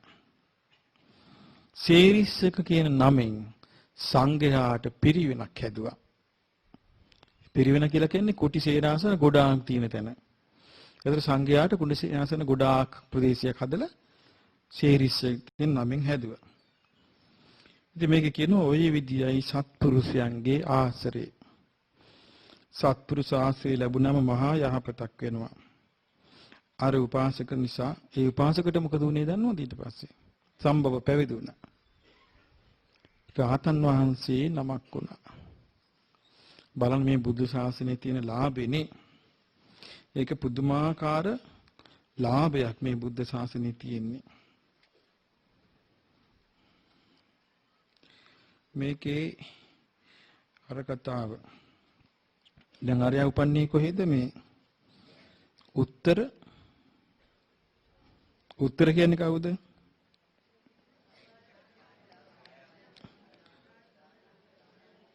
ඔව්. පායස රජුරුවන්ගේ දානශාලාව බාරව හිටපු එක්කෙනා. වෙන්නේ තියෙනවා. මොග්ගල්ලාන මහරහතන් වහන්සේ. නෑ මොග්ගල්ලාන මේ කවුද? කුමාර කස්සප මහරහතන් වහන්සේ ළඟට මෙයා මේ දෙවියෝ වඩිනවා. උත්තර දිව්‍ය රාජා. වඩනකොට කුමාර කස්සප මහරහතන් වහන්සේ අහනවා පින්වත් දිව්‍ය පුත්‍රය සක්දිව රජුගේ සුධර්මා කියලා දිව්‍ය සභාවක් තියෙනවා. අන්න එතන තමයි දිව්‍ය සමූහය රැස් වෙන්නේ. ඔබේ විමානෙත් ඒ වගේ නොවේ. මේ උත්තර විමානයේ 12 යොදුනක් විශාලයි. යොදුනකට කිලෝමීටර් කීයද? 10. ඒක 12 යොදුනක් කියන්නේ කිලෝමීටර් 120ක ගෙයක්. කොහොමද? 12 යොදුනක් විශාල දිව්‍ය මාලිගාව. ආකාශයේ බබලමින් තියෙනවා. ඒතර මේ මාලිගාවත් එක්කයි මේ ආවේ. එතන මහානුභාව සම්පන්න දිව්‍ය පුත්‍රය. ඔබ දැන් දිව්‍ය ලෝකයේ අධිපති බවට පත් වෙලා. මිනිස් ලෝකේ ඉන්න කාලේ මොනවද කළේ? ඔබේ සිරුර විහිදෙන එළියෙන් හැම දිශාවම බබලනවා. එතකොට කියනවා පින්වත් ස්වාමීනි මම මනුස්ස ලෝකේ සාමාන්‍ය දුප්පත් කොල්ලෙක්. පායාසි රජුරුවන්ගේ සේවකෙක්. මට ධනෙ ලැබුණා. ඒ කියන්නේ පඩි හම්බ වෙනවනේ. ඒකෙන් තමයි මං දන් දුන්නේ. මම සිල්ලුතුන් වහන්සේලා මට හරි ප්‍රියයි. මං උන්වහන්සේලා ගැන හොඳට හිත පහදවාගෙන වුණා. මම බොහෝම පිළිවෙලට දම්පැන් හදලා මහා සංඝයාට පූජා කළා. ඒ පිණින් මෙවැනි ලස්සන මට ලැබුණේ, මේ සම්පත් ලැබුණේ. මහානුභාව සම්පන්න ස්වාමීනි, මිනිස් ලෝකේ ඔය පින තමයි මං කරගත්තේ. දැන් ඒ නිසයි මම මේ සැප විඳින්නේ. දැන් බලන්න මිනිස් ලෝකේ විඳපු ඒ සැපයට හිමිකරුවෙක් වෙච්ච ආකාරය දැක්කනේ.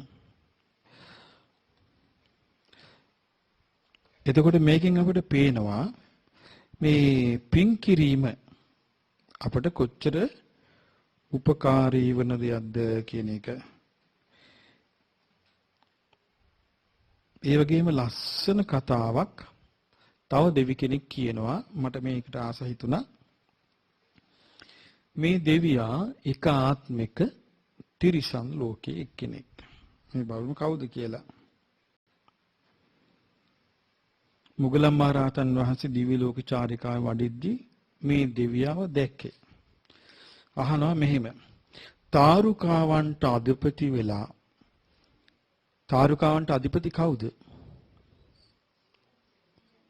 සඳ. තාරුකාවන්ට අධිපති සස ලකුණෙන් යුතු පුන් සඳ වගේ. මේ දෙවියට කියන්නේ. පුරපොහෝ දවසේ නැකත්තරු පිරිවරාගෙන බබලන පුන් සඳ වගේ. ඔබ ගමන් කරන්නේ මේ විදියට. මේ දිව්‍ය පුරේ තිබෙන දිව්‍ය විමාන ඒ වගේ. හිරු නැගිද්දි බබලනවා වගේ දිව්‍ය වර්ණයෙන් අතිශයින් බබලනවා. වෛරෝඩි, රත්තරන්, පලිඟු, රිදී, මැසිරිගල්, මුතුමැණික් ආදියෙන් බබලනවා. වෛරෝඩි මැණික් තමයි බිමට අතුරලා තියෙන්නේ. මේ රම්‍ය වූ කූටාගාර කියන්නේ උස් වහල ඇති මුදුන් වහල ඇති ගෙවල්. මේ ප්‍රාසාදයේ හරි අගේ. ඔබේ පොකුණු පැම් පොකුණු හරි ලස්සනයි. දිව්‍ය මාළු පීනනවා. අන්න ඒ දිව්‍ය ලෝකේ පැම් පොකුණු වල ගෝල්ඩ් ෆිෂ්ලා ඉන්නවා දිව්‍ය පාට. වතුර ටික හරි අගේ.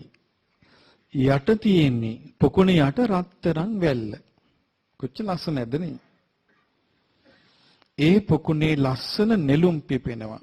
හැමතැනම සුදු නෙළුම් පිපෙනවා. සිනිඳු සුළඟ හමාගෙන යද්දී හරි මිහිරි. ඒ පොකුණ දෙපැත්තේ අපූර්වට වැවිලා තියෙනවා වන ලැබ. ඒ ගස්වල මලුත් තියෙනවා පළතුරුත් තියෙනවා. ඒ මැද්දේ මේ ආසනයක් තියෙනවා. ඒ ආසනේ රත්තරන්ින් හැදුණු එකක්. සක්දේව් රජ වගේ ඔබ එහි වාඩි වෙලා ඉඳෙද්දී දිව්‍ය අප්සරාවෝ පැමිණෙනවා. පැමිණිලා දිව්‍ය අප්සරාවෝ ලස්සන මල් මාලා වලින් සැරසිලා ඔබ ඉදිරියේ නටනවා. ඒක දැන් මේ කාටද මේ දැන් මේවා දිහා බලලානේ ඔය ඉස්සර කෝවිල් වල එහෙම ඔය දෙවිවරු ඉස්සරහා ඔය අපේ මනුස්ස ලෝකයේ අයත් ඇඳගෙන නටන්නේ. කියන බෙරහඬ ඇහෙනවා, සක් පිඹිනවා, මෘදංග බෙර වාදනය කරනවා, වීණා ගයනවා, පනා බෙරහඬ ඇහෙනවා. විවිධාකාර දිව්‍ය රූප, දිව්‍ය ශබ්ද, දිව්‍ය ගන්ධ, දිව්‍ය රස, දිව්‍ය සුවඳ කියන මේ දිව්‍ය පංචකාමයන් ගෙන් ඔබ සැප විඳිනවා. පින්වත් දෙවිය, ඔබේ විමානය හිරු මඩල වගේ බබලනවා. අහනවා මේ පුණ්‍ය විපාකේ ලැබුණේ ඔබට කොහොමද? ඔබ කලින් ආත්මේ සිල් රැක්කද? ඔබ කලින් ආත්මේ මහා දන් දුන්නාද? ඔබ වැඳුම් පිඳුම් කළාද? එතකොට කියනවා ස්වාමීනි, ශාක්‍යවරුන්ගේ උත්තම නගරයට කියන්නේ මොකක් කියලාද? කිඹුල්වත්පුරය කියලා. මං සුද්ධෝදන රජුරුවන්ගේ මාලිගාවේ උපන්නේ.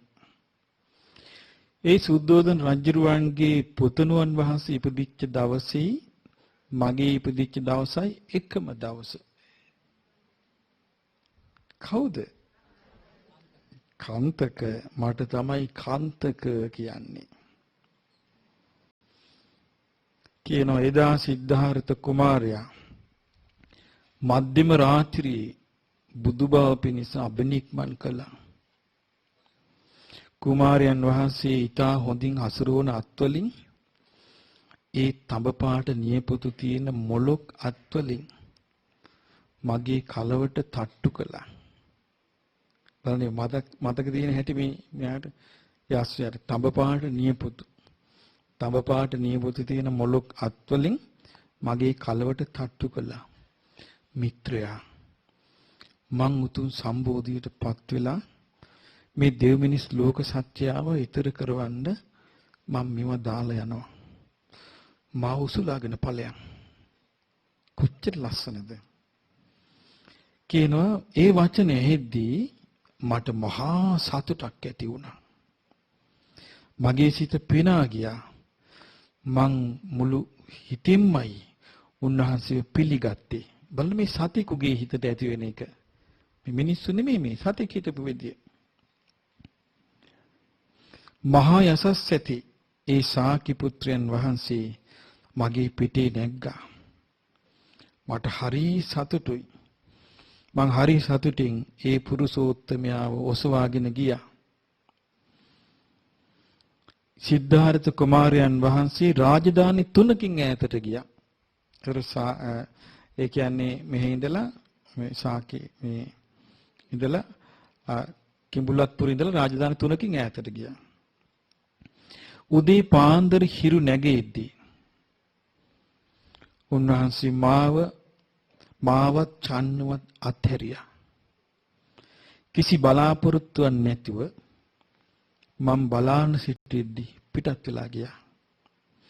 සිද්ධාර්ථ කුමාරයාගේ තඹ පාට නියපොතු ඇති ඒ සිරිපා යුග මා දිවෙන් ලෙව කෑවා.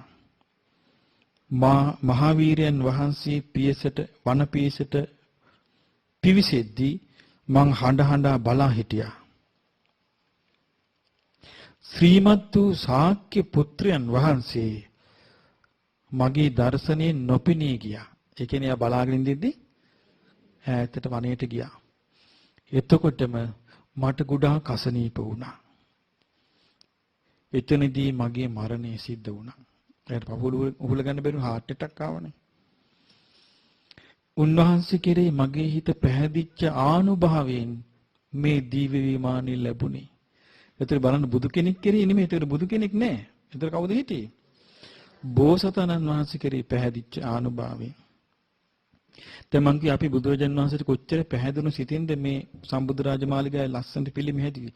කී දිනෙක බැන්නද? අපහාස කළාද? ගැරහුවාද? කොච්චර පව් කරගත්තද? මේක අයි දැකලා සතුටු වෙන්නනේ මේ ඔක්කොම අපි කරන්නේ. දැන් අපි මට දවසක් හිතුණා ඒ බුදුරජාන් වහන්සේගේ මාලිගාවේ රැස්වලල්ලක් හයි කරන්න. එක රැස්වලල්ල කඩි 9ක් දිගයි. එතකොට ඉතින් රැස්වලලු ඒකේ එනවා රශ්මි 19ක්. ඉතින් ඒක අපි වෙබ්සයිට් එකේ දැම්මා විතරයි දවස් දෙකකින් ඔක්කොම ගත්තා. ඔන්න ඊ රැස්වලල්ල හදලා ඉවර කළා. අන්න බලන්න ගිහලා ලස්සනයි. ආන්ගේ ඒ හිත පහදවා ගන්න ඕනේ ශාස්ත්‍රුන් වහන්සේ බලලා. මෙයා කියනවා ඒ පුණ්‍ය කර්මයේ ආනුභාවයෙන් තමයි මේ දිව්‍ය විමානේ මට ලැබුණේ. මම දැන් මේ දිව්‍ය පුරේ සතුටු වෙමින් ඉන්නවා. ඊට පස්සේ වෙච්ච දේ බලන්න මේක කියනවා මගේ ශාක්‍ය පුත්‍රයන් වහන්සේ සම්බුද්ධත්වයට පත් වුණා කියන ධර්ම ഘോഷාව මටත් ඇහුණා. එතකොට මට ගොඩාක් සතුටක් ඇති වුණා. ඒ කුසල මූලයෙන් තමයි අමා නිවන සාක්ෂාත් කරගන්න ඕන. බලන්න ඒකට යම්කිසි කුසලයක් ඕනේ. ස්වාමීනි අපගේ ශාස්ත්‍රුන් වහන්සේ වෙත වඩිනවා නම් මගේ වචනෙන් මගේ සිරසින් උන්වහන්සේට මා වන්දනා කරන බව සැලකරන්න. උන්වහන්සේ සමාන කෙනෙක් ලෝකේ නැහැ. ඒ ජින රාජයන් වහන්සේ බැහැ දකින්න මාත් යනවා. අටලෝ දහමින් කම්පා නොවන ලෝකනාථයන් වහන්සේ නමක් දකින්න ලැබීම මොනතරම් දුර්ලභයිද? ඊට පස්සේ ලස්සන ගාතාවක් තියෙනවා. කෙලෙහි ගුණ දන්නා, කෙලෙහි ගුණ දක්නා, කෙලෙහි ගුණ හොඳින් හඳුනන ඒ කාන්තක දිව්‍ය පුත්‍රයා ශාස්ත්‍රුන් වහන්සේව බැහැ දකින්න ගියා. සදහම් ඇස්සැති බුදුරජාණන් වහන්සේගේ ධර්මයේ අසා ඔහුට දහම් ඇස ලැබුණා. සක්කාය දිට්ඨි විචිකිච්ඡා සීලබ්බත පරාමාස නැති කර දැම්මා. මොකද උනේ? සෝවාන් වුණා. ශාස්ත්‍රුන් වහන්සේගේ ශ්‍රී පාද පද්ම වන්දනා කොට ඒ කාන්තක දී පුත්‍රයා එතනින් නොපෙනී ගියා. කොයිතරම් ලස්සනද මේ සිද්ධි. එතකොට මේ වගේ දේවල් මේ ලෝකේ ඉතිහාසගත වෙච්ච දේවල් මේවා. මේ සත්‍ය දේවල්. මේ ඉතිහාසගත වෙච්ච දේවල්. හැබෑවටම වෙච්ච දේවල්. දැන් වෙන්නේ නැති මොකෝ? අන්න පුරස්නේ. මොකෝ දැන් වෙන්නේ නැත්තේ ඒවා? ඇයි දැන් දිව සුගතිය යන්නේ නැත්තේ? ඇයි මැරෙන අහුමුළු වල ඉන්නේ? කුස්සියේ ඉන්නේ බත් පොට්ටිට අත දාන්නේයි. ඇයි දැන් තිසරණේට මොකද වෙලා තියෙන්නේ? අන්න දැන් තීරුම් ගන්න. දැන් සීලෙට මොකද වෙලා තියෙන්නේ? දැන් තිසර ඇයි භාග්‍යවතුන් වහන්සේ කෙරේ පහදින්න ඕන එකේ පහදින්නේ හිත පහදව ගන්න දක්ෂ වෙන්න ඕනේ. හිත පහදවා ගන්නවා කියන්නේ සුළුපටු දෙයක් නෙමෙයි. ඒක මහා බරපතල දෙයක්. සිත පහදවා ගැනීම.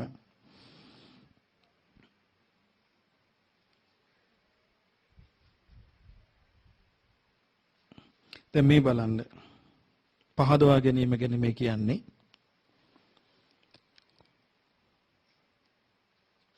මුගලන් මහරහතන් වහන්සේ මේක අහන්නේ මේක දැන් අපි මෙතෙක් කතා කළේ දිව්‍ය පුත්‍රයෝ ගැන. මේ දිව්‍ය දුහිතෘ කෙනෙක්. පින්වත් දෙව්දුව.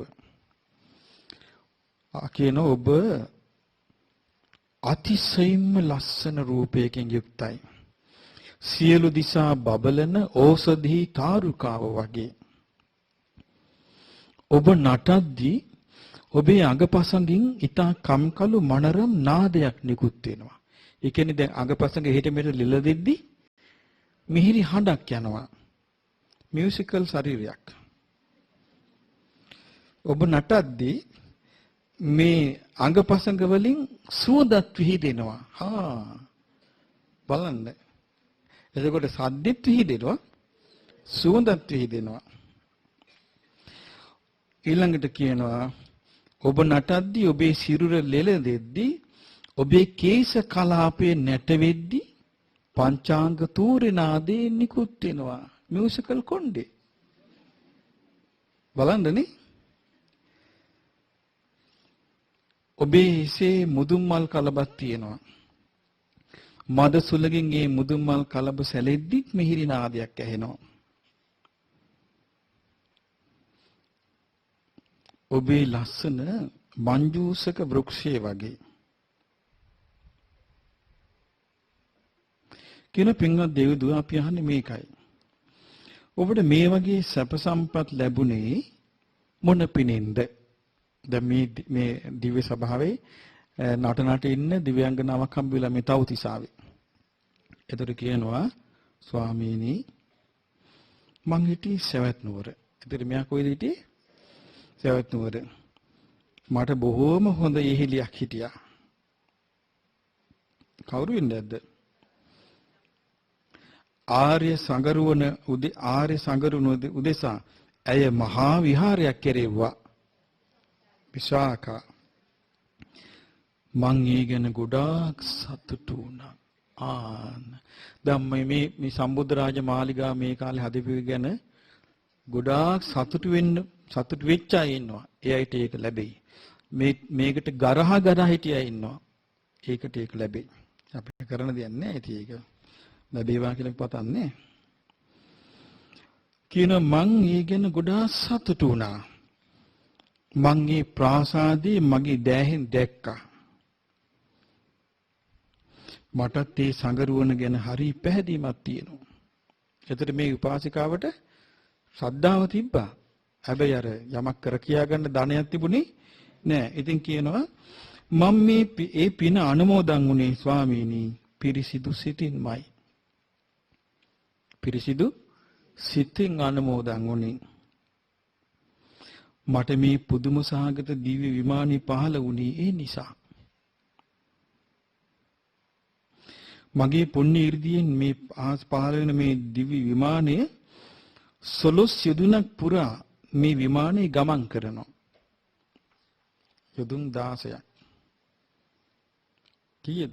කිලෝමීටර් 160. මේ දිව්‍ය විමානයේ සුවිශාල මන්දිරයක්. අපූර්වට කාමර බෙදලා තියෙනවා. සතරදී භාගේ කාමර දෙලිසෙනවා. පැම් පොකුණු තියෙනවා. පතුලේ තියෙන්නේ රත්තරන් වැලි.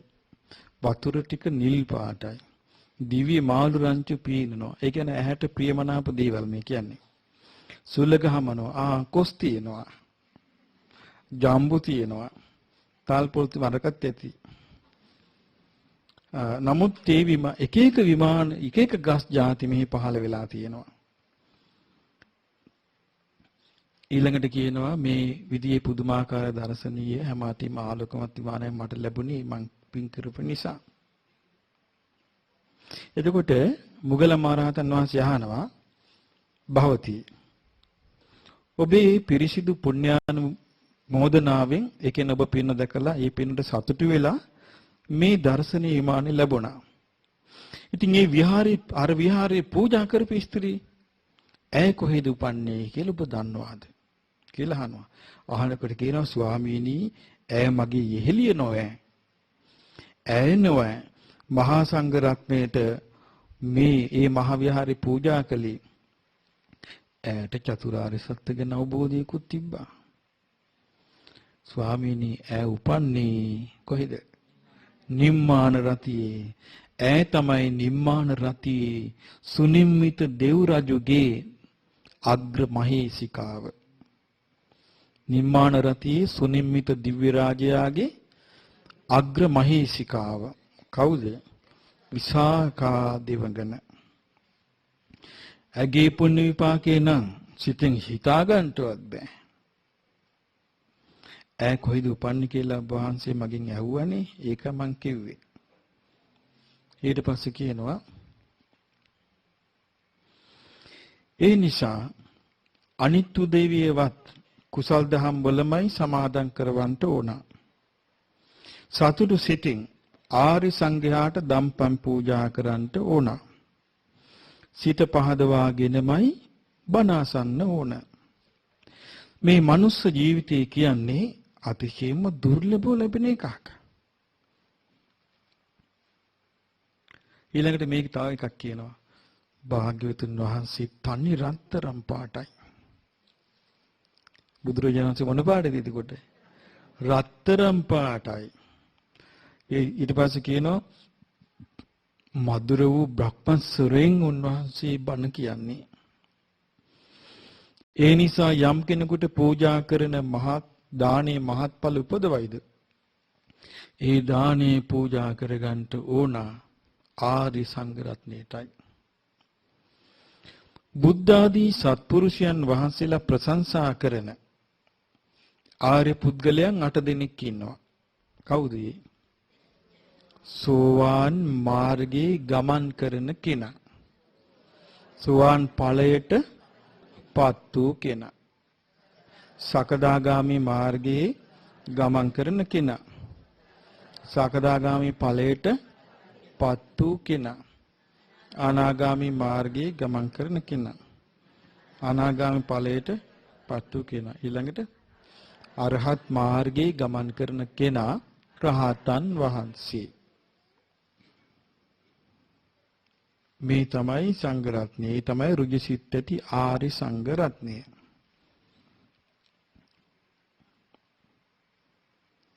උන්වහන්සේලා ප්‍රඥා සම්පන්නයි, සීල සම්පන්නයි, සමාහිත සිතින් යුක්තයි. දම්පෙන් පුදන මිනිස්සු ඉන්නවා. පින් අපේක්ෂාවෙන්ම ඔවුන් දන් දෙන්නේ. ඒ ආරි සංඝයාට පූජා කරන දානයයි මහත්ඵල මහනිසංස වෙන්නේ. මේ ආරි සංඝයා මහානීය ගුණයෙන් යුක්තයි. මැනිය නොහැකි ගුණයෙන් යුක්තයි. මහා සාගර ජලයේ වගේ. නර වීරයන් වහන්සේගේ ශ්‍රාවක පිරිස ධර්මයේ බෙදා දෙමින් ලෝකේ එළිය කරන්නේ ඒ ශ්‍රාවකයන් වහන්සේලා. අන්නේ ශ්‍රාවක සංඝයාට දම්පැන් පූජා කරගත්තොත් නිසිතැනට පූජා කළා වෙනවා. ඒක තමයි හරි විදියට පූජා කරපු දේ. ඒක තමයි නියම කරගත්තු හැබෑ යාගය. ලෝකවිදු බුදුරජාණන් වහන්සේ වර්ණනා කොට තිබෙන්නේ ආර්ය සංඝයාට පූජා කරන දක්ෂිනාව මහත් ඵලයි කියලා. එවැනි ආර්ය සංඝයා උදෙසා දානෙ දෙන්න ඕන. මසුරු මල මුලින්ම දුරු කරලා ලෝකේ ජීවත් වෙන්න පුළුවනි. නිന്ദා රහිත වූ ස්වර්ග ලෝකෙහි උපදින්නත් පුළුවනි. ඒකට ස්වර්ග ලෝකෙට කියන තව කතාවක් තමයි මොකද්ද? නිന്ദා රහිත වූ ස්වර්ග ලෝකය කියලා කියන්නේ. එතකොට දැන් බලන්න පින්වත්නි මේ වගේ මේ ජීවිතයට පින් කරගන්න තියෙන අවස්ථා ගොඩාක් මේකේ දැන් පින් කිරීමේදී මුල් වෙන්න ඕනේ මොකක්ද එතකොට? සිත මුල් වෙන්න ඕනේ. හිත පහදවා ගන්න ඕනේ. ඒ හිත පහදවා ගැනීමේදී ගොඩාක් අපිට උදව් වෙන්නේ මොකද්ද? සත්පුරුෂ ආශ්‍රය. සත්පුරුෂයාගේ ස්වභාවය මොකද්ද? බුදුරජාණන් වහන්සේ කෙරෙහි සිත පහදවනවා. ඊළඟට ධර්මයේ කෙරෙහි සිත පහදවනවා. ආර්ය මහා සංඝයා කෙරෙහි හිත පහදවනවා. තවත් එකක් මට හම්බ වුණා. ඒකේ තියෙන්නේ එකම අක්කනගෝ දෙන්න. ඒ කාලේ තිබුණා බහුභාර්යා විවාහ. බුද්ධ කාලේ. එක ස්වාමියාට බිරින්දෑවරු කීප දෙනෙක්. එතකොට ඒ ස්වාමියාගේ දැන් සිද්ධෝදන රජුරුවන්ගෙත් තියෙන සුද්ධෝදන රජුරුවන්ගේ අක්කා තමයි මහා මායා. නංගි තමයි ප්‍රජාපති. ඒ වගේ එකම ස්වාමියාට බිරින්දෑවරු දෙන්නෙක්ට අක්කයි නංගි හිටියා. එතකොට ඒකේ අක්ක දානි දෙද්දී රේවත මහරහතන් වහන්සේ වැඩම කරලා කිව්වා අටනම හිටගෝ ස්වාමීනි මට සංඝයා අටනමක් දෙන්න කිව්වා. අටනමක් දුන්නා. ඊට පස්සේ එදා රේවත මහරහතන් වහන්සේ අක්කට කියලා තියෙනවා අටනමකට දෙනවා කියලා දෙන්න එපා. මේක දෙන්න කිව්වා ආර්ය සංඝයාට කියලා දෙන්න කිව්වා. නගා දානි දෙනවා. ඒ එක නමක් වඩම්මලා දෙනවා, දෙනමක් වඩම්මලා දෙනවා, හතර නමක් වඩම්මලා දෙනවා. එහෙම දුන්නා මිසක් සංඝයා කියලා දුන්නේ නැහැ. ඒ නිසා මොකද වුනේ? අර සංඝයා උදිසා දීපු කෙනා ගියා නිම්මාන රතියේ. එතකොට අර බොහෝ දානි දුන්නා වෙන වෙනම දානි. සංඝයා උදිසා නැතුව. එයා තවතිසාවට ගියා. ඒ කතන්දරෙත් මේකේ තියෙනවා. එතකොට අපිට පේන්නේ මොකද්ද? දැන් මේ දිව්‍ය සැප ලබන්න තෘෂ්ණාවට කරන කතාවක් නෙමෙයි මේ. මේ කියන්නේ අපිට දැන් මේ ඉන්න තැනින් අපි යම් කිසි මට්ටමකින් මීට වඩා හොඳ තැනකට යා යුතු නේද? දැන් මීට වඩා හොඳ තැනකට යන්න අපේක්ෂාවක් නැත්තම් ඒ කියන්නේ දැන් අපි ගත්තොත් කෙනෙකුට ධර්මයේ පුරුදු කරනවා කියලා හොඳට අපි මෙහෙම කියමු. මේ තිසරණිය හොඳට පිළිතලා ඉන්නවා. සීලයත් හොඳට තියෙනවා. දානෙත් දෙනවා. විදර්ශනාත් වඩනවා. මුකුත් අපේක්ෂාවක් නැහැ. ඒ අපේක්ෂාවක් නැතුව එයා ඒක කරද්දි දැන් එයාට දිව්‍ය ලෝකයන් අපේක්ෂාවකුත් නැහැ. මනුස්ස ලෝකෙන් අපේක්ෂාවකුත් නැහැ. මේක කරගෙන යනවා. හැබැයි එතකොට සම්පූර්ණ එයාගේ චේතනාවේ මෙහෙවීමක් නැහැ උපදීම පිණිස. එතකොට එයා කැරකිලා ආය මනුස්ස ලෝකෙට උනත් එන්න පුළුවන්. මොකද බුද්ධ දේශනාවක් තියෙනවා ඉජ්ජති භික්කවේ සීලවතෝ චේතෝ පනිදි. මහණෙනි සිල්වතාගේ චිත්ත අධිෂ්ඨානය ඉෂ්ට වේ කියලා. එතකොට මේ වගේ එයා අධිෂ්ඨානයක් සකස් කරගෙන නැත්තම් එයා ආයිමත් කරකිලා මනුස්ස ලෝකෙට එන්න පුළුවන්. හැබැයි මනුස්ස ලෝකේ දැන් තිබෙන අවදානම් තත්ත්වයේ ඉදිරියේ එයාගේ ආර්ය මාර්ගයට වැටෙන මට්ටමට ප්‍රඥාව දිනු වෙලා නැත්තම් එයා නොමග යන්න බැරිද? නොමග යන්න පුළුවන් ඉඩ තියෙනවා. එතකොට ආයෙත් ඒ සියල්ල අහිමි වෙන්න පුළුවන්. ඒ නිසා සමහර කෙනෙක් ඉන්නවා එහෙම ලකුවට අවබෝධයකුත් නැහැ. මනේ මන්නන් දිවි ලෝකයන්නේ මම නම් අරේ යන්නේ මෙහෙ යන්නේ මම නම් නිවන් ප්‍රාර්ථනා කරගෙන මම ඉන්නේ කියලා කියන අය ඉන්නවා. එහෙම ඉන්න මට නම් මේ කිසි භවයක උපතක් එපා. මම මේ නිවන් පතාගෙන ඉන්නේ කියලා. ඒ ගැන මොකද්ද අපි කියන්න තියෙන්නේ? ඒ ගැන කියන්න තියෙන්නේ එයා ධර්මයේ දන්නේ නැහැ කියන එකයි. මොකද හේතුව? ධර්මයේ දන්න කෙනා ආර්ය අෂ්ටාංගික මාර්ගය දන්නවා. දැන් මමත් එක දවසක් මේ ළඟදිත් ඇහුවා කෙනෙකුගෙන් එයාත් කිව්වා මට නම් ඉක්මනට මේ නිවන් අවබෝධ කරන්නයි ඕනේ කියලා. නමුත් ගෙදරට වෙලා ඉනවා. එහෙනම් ඉතින් ගියා අතල්ල යන්න එපායි. මහල වෙන්න එපා අඩු ගානේ. එච්චර හදිසි නම්. එහෙමත් නැහැ. මහාන වෙලත් නැහැ. දැන් මහාන වුණත් ඒකේ කියන අමාරු ආර්ය අෂ්ටාංගික මාර්ගයේ උපද්දවලා මේ මාර්ගය යනවා කියන එක ඒක තමයි මේ කාලේ තියෙන අසීරු දේ. ඒක tie අසීරු නැත්තම් බුදු කෙනෙක් පහළ වෙයිද? එනේ හැමෝටමත් හැම කාලෙකමත් පුළුවන් වෙන්න එපා. දැන් මට මේ ළඟදී මහත්තයෙක් කිව්වා මේ මහත්තයා භාවනා කරගෙන ගියාම නිකන් ලුණු ගෙඩියේ පොත්ත ගැලවිලා යනවා වගේ නිකන් එක එක ගැලවි වගේ එකපාරට නිකන් ශූන්‍ය වෙලා ගියා කිව්වා. ඒ මොකද්ද මං කිව්වා ඒක නිකන් සමාධියක් ඒක මාර්ගඵල නෙමෙයි කිව්වා. ඉතින් ඒකට අර මම කියා දෙන්න හිටපු නිසා හොඳයි. එතකොට අපි කියමු ධර්මයක් ඉගෙන ගත්ත කෙනෙක් ඉන්නවා. එතකොට නමුත් මේ භාවනාව ගැන දන්නේ නැති කෙනෙක්. එයාට මොකක් හරි වගේ වෙනවා සමාධියක් එනවා. එතකොට එයා මොකද්ද හිතන්නේ? මාර්ගඵල වලටපත් උනා කියලා. නොපෙනෙන ලෝකයේ රැවටෙන්න බැරිද? මාර්ගඵල සාමාන්‍ය මිනිසයන් ගැන. මට ඒක ස්වාමීන් වහන්සේ නමක් හම්බ වුණා. උන්වහන්සේ භාවනා කරාම කෙනෙක් ඇවිල්ලා වැඳලා කියනවලු ඔබ වහන්සේ රහත්. ඉතින් මම ඒ ස්වාමීන් වහන්සේට කිව්වා ඔක පිළිගන්න එපා. ඔය ඒ කවුරු හරි ඉන්න දෙවියා පැහැදීමට කියන කාරණයක්. දැන් සමහර අපි ගත්ත ස්වාමීන් වහන්සේ නමක් හෝ කවුරු හරි එකක් සාන්තව ගියොත් අපි කියන්නේ නැද්ද මේ රහතන් වහන්සේ නමක් වැඩියා වගේ ලස්සනට වැඩියා කියනවද නැද්ද? ඒ මොකද්ද? පැහැදීම. ඒ වගේ මට හම්බ වෙලා තියෙනවා සමහර උපාසකවරු. උපාසිකාවක් හම්බ වුණා. ඒ උපාසිකාව භාවනා කර කර ඉඳෙද්දී විසුණු දෙවිය මල් මාලයක් දැම්මකෝ ඇවිල්ලා. ඒ දෙවියන්ගෙන් ඇහුවලු ඇයි මේ මාළි දෑවේ? අනාගාමී කිව්වලු ඔබතුමිය. ඒ අම්මට ඒක හිතෙන් අස් කරගන්න අපි කරුණ කිව්වා. හරි ගියේ නෑ. ඒ කියන්නේ හිතේ මායාවෙන් පිළිගත්තු ගමන් ඒක සාමාන්‍යයෙන් අතාරින්නේ නෑ. ඒක තමයි සක්කාය දිට්ඨියේ ස්වභාවය. සක්කාය දිට්ඨියේ ස්වභාවය මොකද්ද? හිතට ආවහම එකක්. ඇයි අමනුෂ්‍ය වර්තමානයේ අමනුෂ්‍යයන්ට තේම හැකියාවක් නෑනේ තෝරගන්න. ඒතර ඒගොල්ලෝ කරන්නේත් අර මේ රහත් එහෙම කියලා අමනුෂ්‍යයොත් කියනවා. ඒ වගේ මට හරියට පිරිස් මොන ගහලා තියෙනවා මාර්ගඵල කතා කරන. පස්සේ මම ওই මාර්ගඵල වලට තැනක් දුන්නේ නෑනේ. ඊට පස්සේ කතා කරන්නේ මගේ ළඟට එන්නේ නෑ.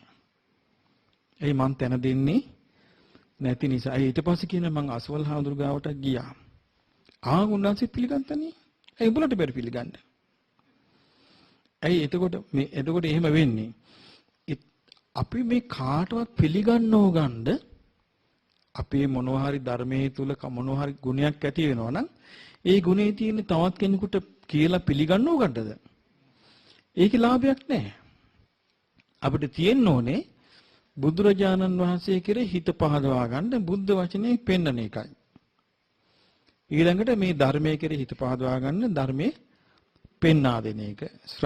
ශ්‍රාවක සංඝයාගේ හිත පහදවා ගැනීම පිණිස ශ්‍රාවක සංඝයා ගැන පෙන්වා දීමයි. හැබැයි මිනිස් වාසයකට නෙමෙයි. මිනිස් වාස මොකේද? බලන්ද. මිනිස් වාස බලන්ඩයි. මේ කාලේ රහතුන් ඉන්නවාද? එම මාර්ගඵලලාභින් ඉන්නවාද? උපාසකවරු ඉන්නවාද කියලා අහන්න මිනිස්සු ආසයි ඒකට. ඉතින් ඒ නිසා එහෙම වෙනකොට මොකද වෙන්නේ? ඒගොල්ලෝ එහෙම ආසය මේ ධර්මයට ආස නැහැ. ධර්මයේ ගැඹුරින් ඉගෙන ගන්න ඕනකමකුත් නැහැ. ඒගොල්ලන්ට උනේ සතුටක් ලබන්නයි අපි රහතන් වහන්සේ නමකට නැත්තම් මාර්ගඵලලාභී කෙනෙකුට දානයක් දුන්නා. අපි මාර්ගඵලලාභී කෙනෙකුට පිරිකර පූජා කළා.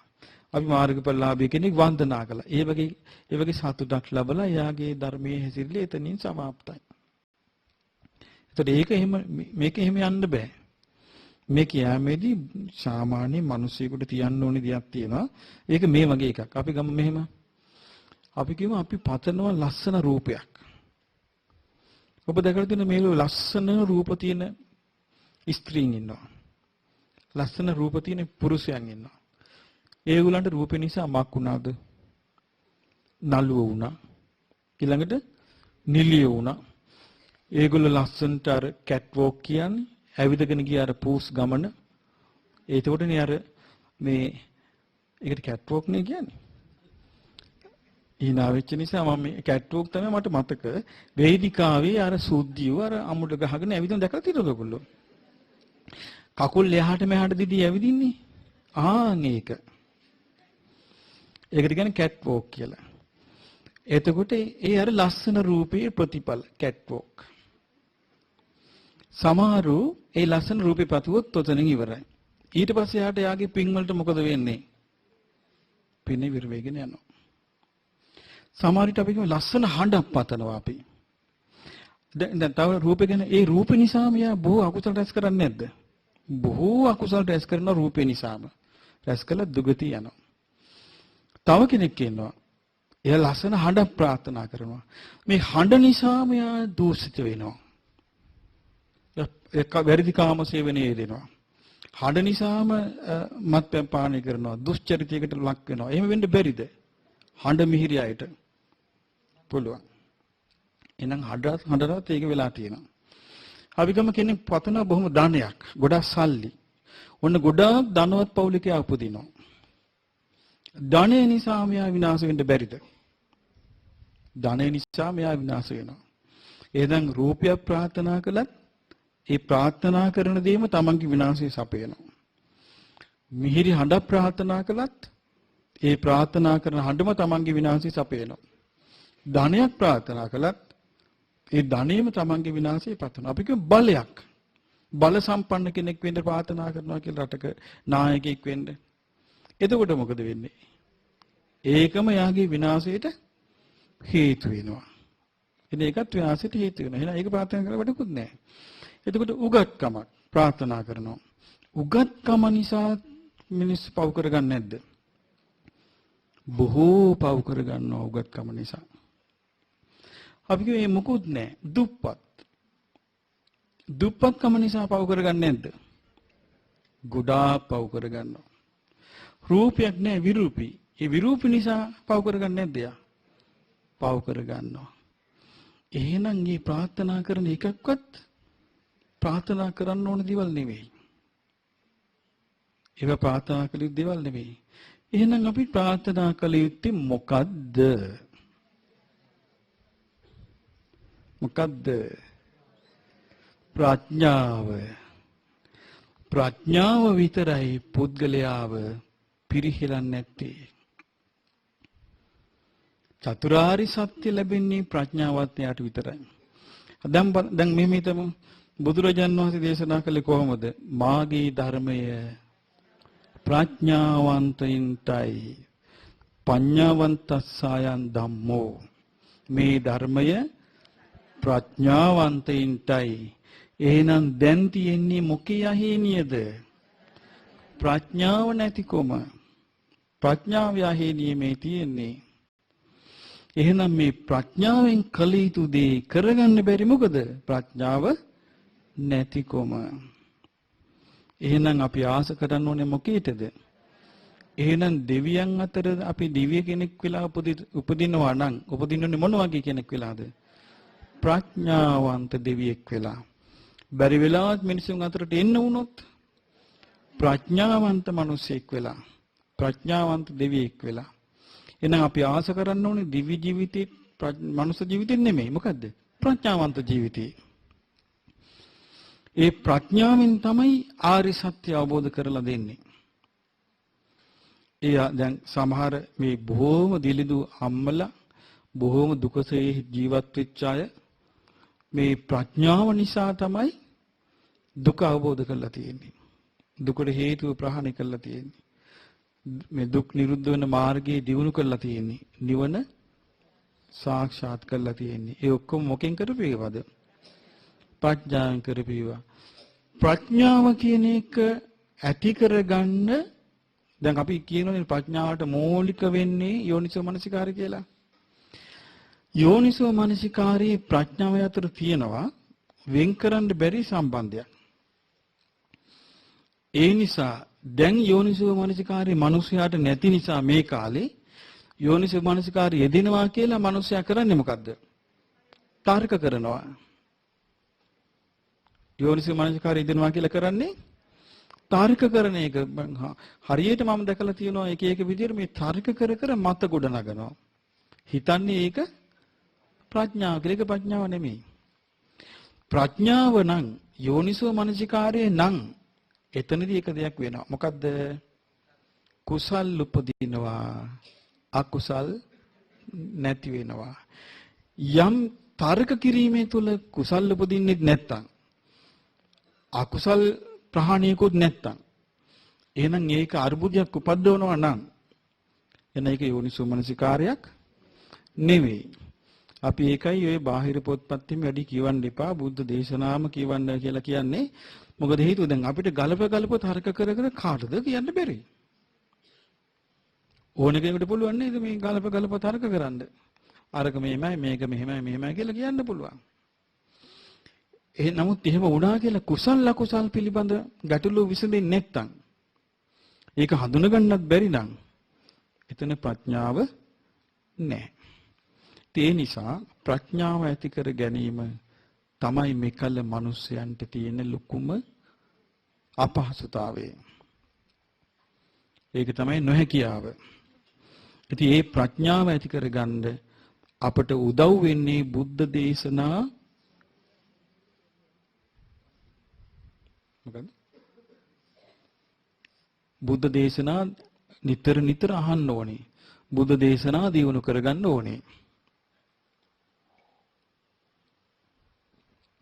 ඒ නිසා පින්වත්නි දැන් අපි කල්පනා කළොත් දැන් ඔන්න අද උදේ ඔබ ඉගෙන ගත්තා මේ ඒත් ඉගෙන ගත්තේ පරලොව විස්තරය. දැන් ඉගෙන ගත්තේ පරලොව විස්තරයක්. හැබැයි එතකොට මේ පරලොවට සම්පූර්ණ බලපෑම මොකද්ද? මෙලෝ ජීවිතේ නේ. ඉතින් ඒ නිසා මේක තේරුම් අරගෙන තිසරණ දැන් මේ හැමතැනම නිතර කියන එකක් තමයි මොකද්ද? තිසරණේ.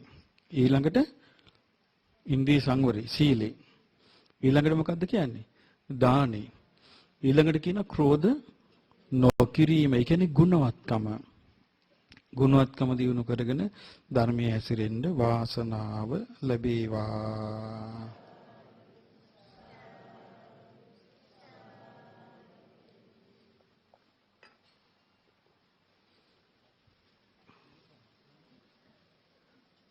මොකද්ද?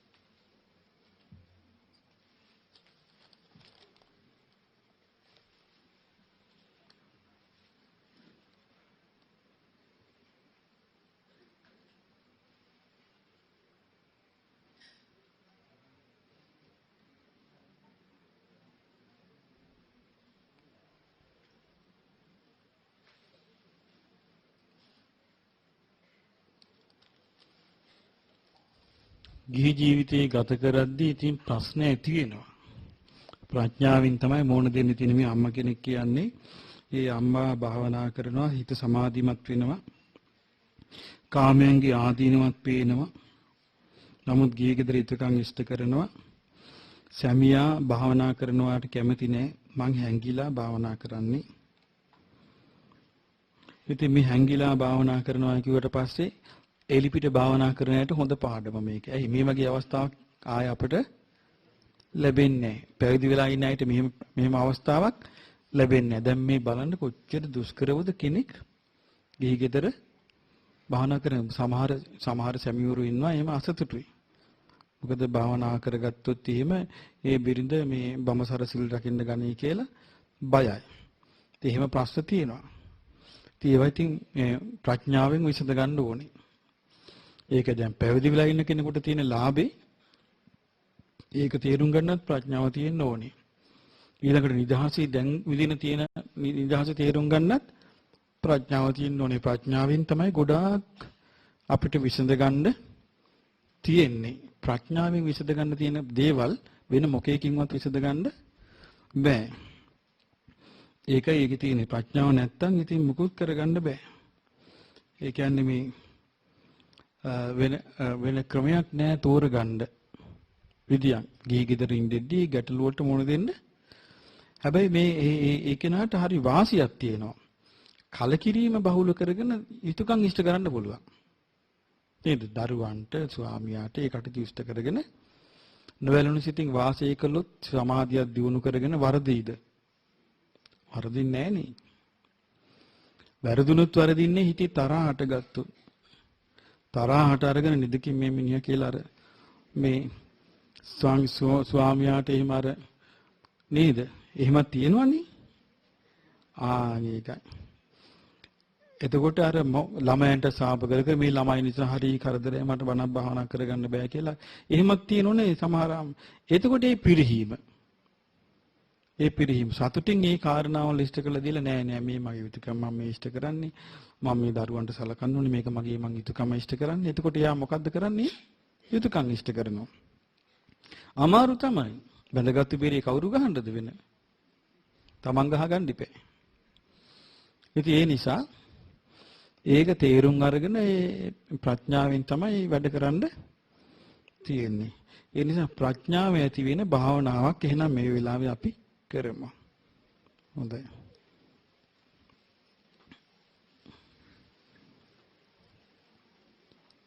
සාදු සාදු සාදු.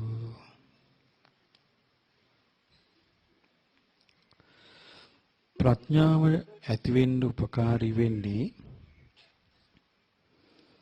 යම් කිසි දෙයක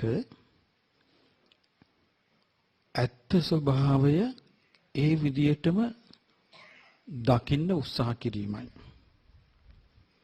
එතකොට ඇත්ත ස්වභාවය ඒ විදියටම දකින්න උත්සාහ කිරීම අපි කළොත් ඇත්ත ස්වභාවය මොකද්ද?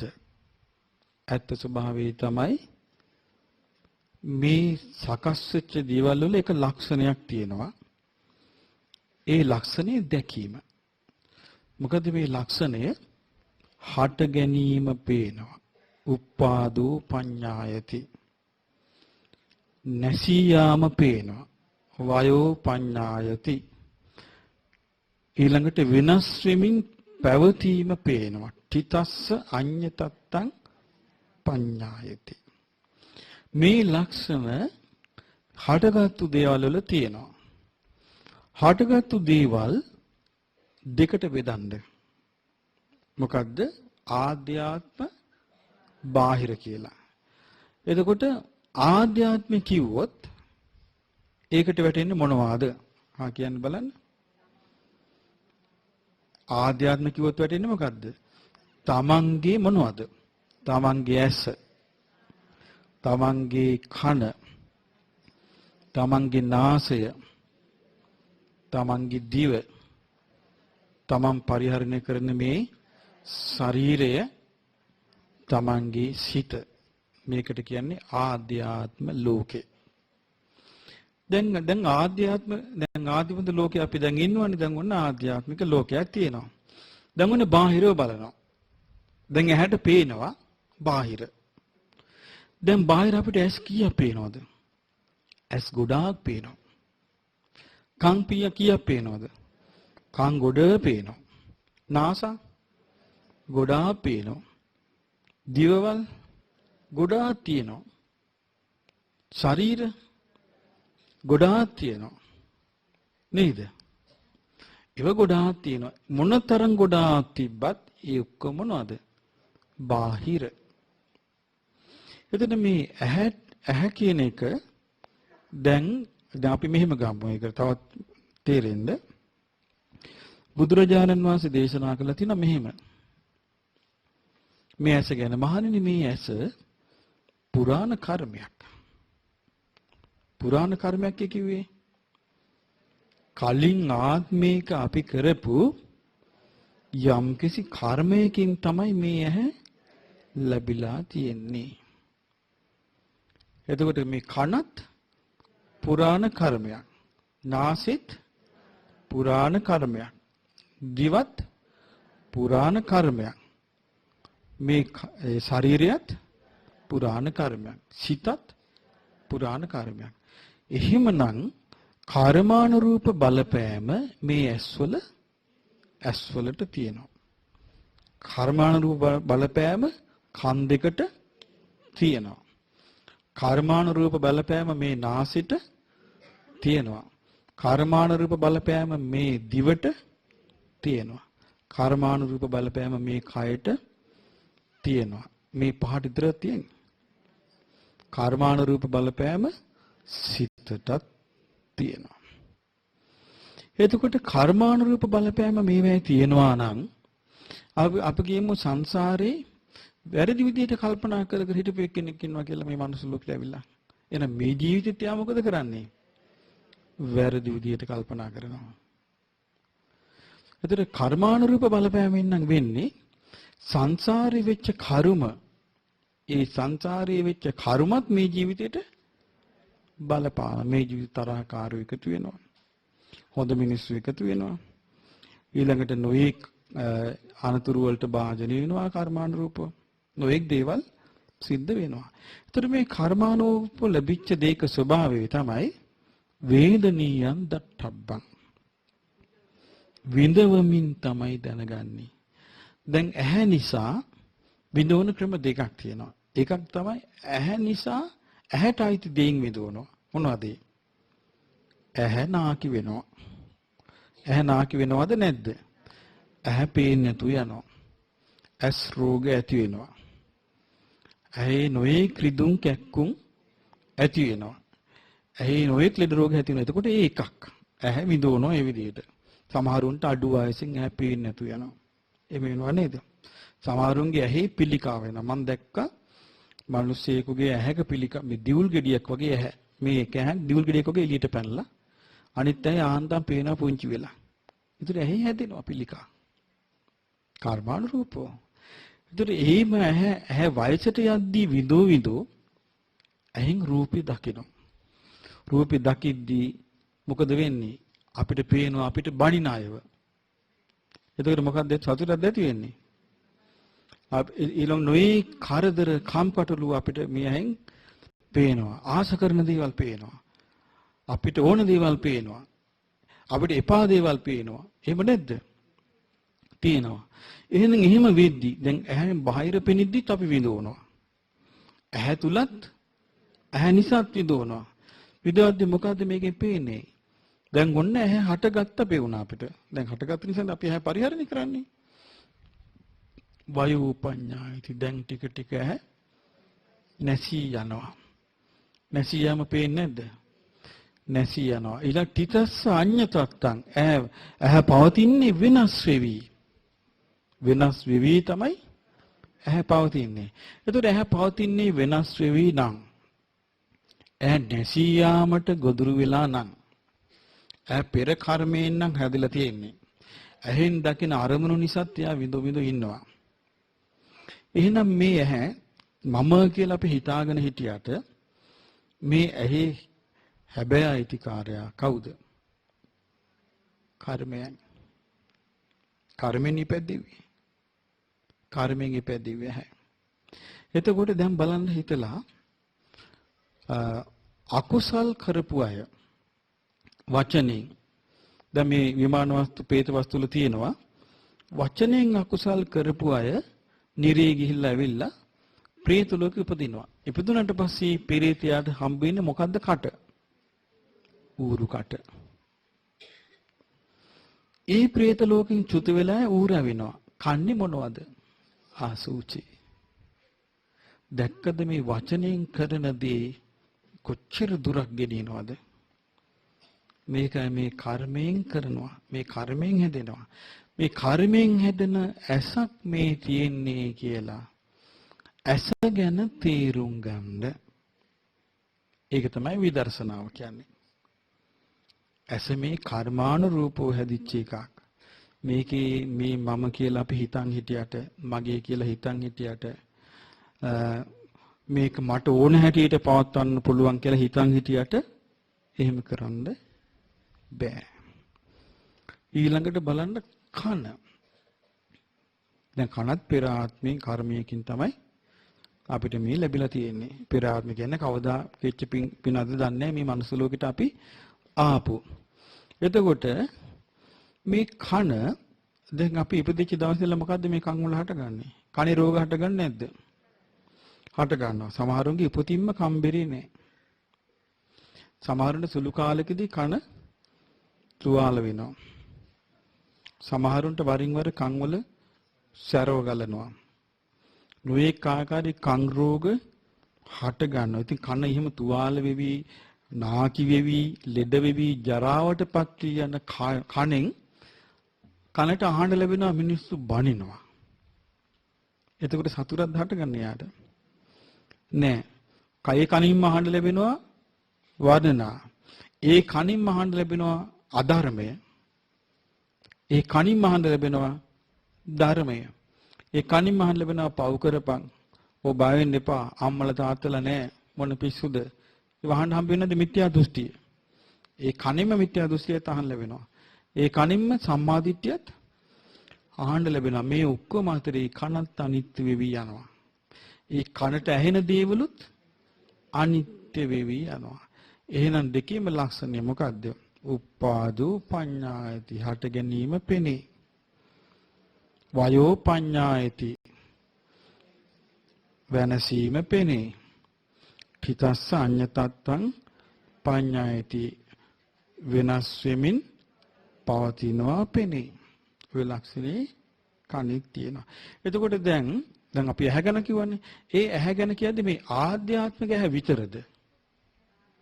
අය දැන් බාහිර අපිට දහස් ගාණක් ඇස් පේනවනේ. ඒවටයි නැද්ද ඒක? ඒ සියලු ඇස් ඒ වගේ. එහෙම දැක්කොත් කෙනෙකුගේ ඇහැක් ලස්සනට තිබ්බා කියලා Taman ඒකට ආසා කරන්නේ නැත්තම් ලස්සනට ඇහැක් පේනවා දැක්කොත් කෙනෙක් හිතන්න පුළුවන් මොකද්ද? අනේ මටත් ඒ බඳු ඇසක්. තරුණ කාලේ හිතුවේ නැද්ද දැන් මේ අම්මලා hina වෙනවා. ලස්සන ඇස් දෙකම ශාල ලස්සන. හිතලා නැත් බොරුණු කියන්නේ ඇත්ත. හිතලා තියෙනවා. හා. එතකොට ඒ දකින්නකට හිතෙනවා. දැන් ඔන්න කනෙන් අහනවා. එක එක වගේ අහනවා.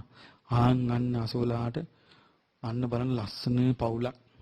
අර ලස්සනට ඉන්නවා. එතකොට හිතෙන්නේ මොකද්ද? අනේ මටත් මේ වගේ ලස්සනට ඉන්න ඇත්නම්. හිතින්නේ නැද්ද? ඕවෙන් තමයි ගැට ගැහෙන්නේ. ඒ අර පේනකොට අනේ මටත් ඇත්නම් ඔන්න ගැටේ හැදුනා. හිත ගැට ගැහුණා. ඇහෙනකොට අනේ මටත් ඇත්නම් ඕන් ගැටේ හැදුනා. ගැටේ හැදුනට පස්සේ ඒ ගැටේ ලියා ගන්න එක ලේසි නෑ. ගැටේ ලියන්නේ මේ ක්‍රමය මොකද්ද? ආධ්‍යාත්මික යම් කණක් ඇද්ද? ඒකෙත් තියෙන මේ සංකත ලක්ෂණ. බාහිර කන් කොතරම් ඇද්ද? ඒකේ තියෙන්නේ. එතකොට එකම ලක්ෂණේ එකම හැම කනකම Tamanට පේනවා නම් ඒ කියන්නේ මේ ලක්ෂණීමයි අනිත් කනෙත් තියෙන්නේ කියලා. මේ ඇහි ලක්ෂණීම අනිත් ඇහෙත් තියෙන කියලා තේරෙනවා නම් Tamanගේ ඇහැට ඇල්ම නැති වෙනවා වගේම බාහිර ඇහැට තියෙන ඇල්මත් නැති වෙන්න ඕනේ නේද? ඒක හරියට තේරුණා නම්. අඩු ගණනේ නැති වෙනවා කියලා කියන්නේ එකපාරට නැති වෙනව නෙමෙයි. අඩු ගන්න ඒකේ සාධාරණ ඉරණමක් මේවා සියල්ලට තියෙනවා කියලා තේරෙන්න ඕනේ. දැන් දිව්‍ය ලෝකේ ගියත් ඒ දිව්‍ය ඇසත් අනිත්‍ය වූ දෙයක්. දිව්‍ය කනත් අනිත්‍ය වූ දෙයක්. දිව්‍ය නාසයත් අනිත්‍ය වූ දෙයක්. දිව්‍ය කයත් දැන් අපි කතා කරන්නේ ඒක දිව්‍යාංගනාව නටද්දී වෙච්ච දේ. නටනකට සුවඳ විහිදුනා සිලින් බිලින් කියලා ඔන්න සද්ද විසි වුණා. එතකොට කොණ්ඩේ සොලවද්දී පංච තූරිනාදී විසි වුණා. එතකොට ආචිලාට හිතෙන්නේ ෂා මටත් ඇත්නම්. එතකොට අපිකම දැන් එහෙම හිතුණා කියලා. ඒ හිතිල්ලේ වාසියක් අරගෙන අපි එතන යන්න ඕනේ. ගියා කියමු. ඊට පස්සේ ප්‍රඥාව දිනු කළා නම් ගියේ. මං කිව්වා ආස කරන්න ඕනේ මොකේද අපි? ප්‍රඥාවටයි. මොකද අපි ප්‍රශ්නේ විසඳන්න රූපයකට බෑ. ශබ්දයකටත් බෑ. ගන්ධ සුවඳකටත් බෑ. කාලා බීලත් බෑ. එළවලු බතු නෙමෙයි නිකන් අයිස් කකා හිටියත් බෑ. මේ ප්‍රශ්නේ විසඳන්න බෑ. මේ ප්‍රශ්නේ විසඳන්නේ මොකෙන්ද? ප්‍රඥාවෙන්මයි. ප්‍රඥාවෙන් තමයි විසඳන්න තියෙන්නේ. ඉතින් ඒ නිසා ප්‍රඥාව ඇති වෙන්න නම් මේ ඇත්ත ස්වභාවය බලන්න ඕනේ. ඒකට කියන ඇත්ත ස්වභාවය බලන්න කියලා. එතකොට ඇහැ එහෙම වෙනකොට නිකන් බලන්න. නිකන් පාර යනකොටත් කල්පනා කරන්න මේ විදිහට. කට්ටියට කියන්න එපා. ඒගොල්ලෝ කැමති වෙන ගන්නේ අනිත් අය. තමන් බලන්න. කොහේ බලන්න. මේ කන ගැනත් හිතන්න. නාසය ගැනත් හිතන්න. මේ නාසෙත් මේ ජරාවටපත් වෙවි නේද? මේ නාසය යන්නේ. මේකට මොනතරම් සුවඳ මේ නාසයට අපිට ලැබුණා. දේවල් නැති වුණානේ. මේ කයටත් එහෙමයිනේ. දැන් දිව ගැනත් හිතන්නේම දැන් රස කිව්වහම මොනතරම් දේවල් අපි කෑවද? අනාගතේ කාපු ඒවාටත් මේ අතීතේ කාපු වට වෙච්ච දේ වෙනවා. මොකක්ද ඒ? අනිත්‍ය වෙලා යනවා. එතකොට අනිත්‍ය වෙලා යනවා. ඒක නවත්තන්න බෑ. නමුත් මේ අනිත්‍ය වෙලා යන දේවල් වලට ආසාව වීම අපේ හිතේ තියෙන සාමාන්‍ය ස්වභාවයක්. දැන් අපි ගත්තොත් ලස්සන රූප. දැන් ඔය දිව්‍ය ලෝකවල තියෙන පින්නෙන් හැදිච්ච සැපනේ. දැන් උදේ අපි කිව්වේ නැද්ද දිව්‍ය ලෝකවල මාළු ටැංකි ගැන? ලොකු පොකුණු කිව්වා. නිල් පාට වතුර තියෙනවා කිව්වා. ලස්සන මාළු ඇසිරෙනවා කිව්වා. රත්තරන් පාට වැලි තියෙනවා කිව්වා. එතකොට අර දිව්‍ය අප්සරාව ඒක දිහා බලාගෙන විනෝද වෙන්නේ නැද්ද? එතකොට එයාගේ හැපිනවන්න නේද එකම ඇවින්නේ. නමුත් මේ දිව්‍ය අප්සරාවි මාර්ගඵලලාභී කෙනෙක් නම් එයාට හිතෙන්නේ නැද්ද මේ හැත් අනිත්‍යයි මේ රූපෙත් අනිත්‍යයි කියලා? ආන් ඒක පුරුදු කරන්න. ඒක තමයි පුරුදු කරන්න තියෙන්නේ. එතන එහෙම පුරුදු කරද්දී ඇහැ අනිත්‍යයි කියලා තේරුම් ගන්න ඕනේ. කනත් එහෙමයි. ඒක නිකන් අර මේ භාවනා කරගෙන ඉඳිද්දී එහෙම ප්‍රඥාව වැඩිගෙන යනවා කියලා මේ කාලේ වෙනවා කියලා විශ්වාස කරන්න එපා. මේ කාලේ වෙන්නේ නැහැ ඒක. දුෂ්ටකම් නම් වැඩිගෙන යයි. ප්‍රඥාව නම් වැඩින්නේ නැහැ. ඉතින් ඒ නිසා මේ කාලේ කරන්න තියෙන මේ වගේ අනිත්‍යයි කියලා කල්පනා නුවණින් විමසන එක. ඊළඟට ජීව ගැනත් ඒ වගේ මෙනෙහි කරන්න, ශරීරය ගැනත් මෙනෙහි කරන්න. ශරීරය ගැන කිව්වහම හරි කෙනෙකුට මේක එපා වෙන්නේ දත් එක්කම හැදුනාම ඇති. දත් 32ක් තියෙන. ඔක 32ම එක්කම ගන්නවනේ කොයි වෙලාවෙම හරි. එක එක ගන්න. එතකොට දැන් දතක කැක්කුම ගත්තාම කොහේ එකක් කියනවද? උඩුවෙන්දී දත කැක්කුම එනකොට ඔළුවත් කැක්කුම ගන්නවා, ඇහත් කැක්කුම ගන්නවා, කනක් කැක්කුම ගන්නවා. යටෙන්දී දත් කැක්කුමටත් එහෙමයි. දත් කැක්කුමක් හැදිලාවක් නැද්ද විහිළුවටවත්? හැදිලා තියෙනව නේ. එතකොට මේ අනේ මෙහිමුනේ මේ ශාරීරික හැටි කියලා හිතුනේ නැද්ද? හිතන්න ඕනේ. බුදුරජාණන් වහන්සේ දේශනා කළා ආදීනවේ මෙනෙහි කරන්න එක මේ ශරීරයේ තියෙනකව චක්කු රෝගෝ, ඇස් රෝග, සෝත රෝගෝ, කන් රෝග, දන්ත රෝගෝ, දත් රෝග, මුඛ රෝග, කාසෝ, කාසේ, ශ්වාස, ජ්වර, ඒ කියන්නේ උණ රෝග. දැන් නොයේක ආකාරයේ රෝග පීඩා මේ ශරීරය හැදෙන්නේ නැද්ද? හට ගන්නවා චර්ම රෝග. ඊළඟට හට ගන්නවා අස්ථි රෝග. ඊළඟට නහරවල වල රෝග. ඊළඟට බඩවැලි රෝග, හෘද රෝග හටගන්නේ නැද්ද? මේ ඔක්කොම හටගනිද්දී අපි මේක ගැන කල්පනා කරන්නේ නැත්තම් අපිට ප්‍රඥාව නැහැ. අපි මේ ගැන කල්පනා කරනවා නම් මේම හටගන්න රෝග, මේ රෝග හටගන්න එක බුදුරජාණන් වහන්සේ දේශනා කළ තියෙන මේ රෝගවල කැදැල්ලක් වගේ කියලායි මේ ශරීරේ කැදැල්ල කියලා කියන්නේ කූඩුවක් රෝග පැටව ගන්න තැනක් වගේ කියලා. ඉතින් මේම ශරීරයන්නේ මේ තියෙන්නේ කියලා කල්පනා කරනවා කියමු. බෙහෙත් ගන්නවා තමයි. නමුත් එහෙම හිතනවා කියමු. ඒක මොකද්ද? ඒක ප්‍රඥාව. ඒ වගේ නුවණින් කල්පනා කරද්දී ටිකෙන් ටික මෙයාට ඇතුළාන්තේ දකින්න පුරුදු වෙනවා. මේ ජීවිතයේ ඇත්ත ස්වභාවය යයිරින් දකින්න පුරුදු වෙනවා. ඇත්ත පේන්න පුරුදු වෙනවා ටික. ඒ හිතට පුරුදු කරපු නැති එකක් ඒක. ඒක අපි බලහත්කාරයෙන් පුරුදු කරන්න ඕනේ. ඒක බලහත්කාරයෙන් පුරුදු කරද්දී අපිට පරණ විදියටම දුක හට ගන්නවා කිය මොන ප්‍රියයන්ගෙන් වෙන් වෙනවා. කවුරු හරි කෙනෙක්. මොන දරුවෝ නැති වෙනවා. දරුවෝ මැරෙන්නේ නැද්ද? දරුවෝ මැරෙනවා. සහෝදරයෝ මැරෙන්නේ නැද්ද? මැරෙනවා. නෑදෑයෝ මැරෙන්නේ නැද්ද? මැරෙනවා. ඥාති මැරෙන්නේ නැද්ද? මැරෙනවා. එතකොට දරුවෝ මැරුණාම දුක හට ගන්නවා. ඈත ඉන්න අය මැරුණාම නන්නාඳුන අයට මැරුණොත් දුක හටගන්නේ. එතකොට අපි තේරුම් ගන්න ඕනේ එහෙනම් අපි මේ දුකෙත් වෙනසක් තියෙනවානේ.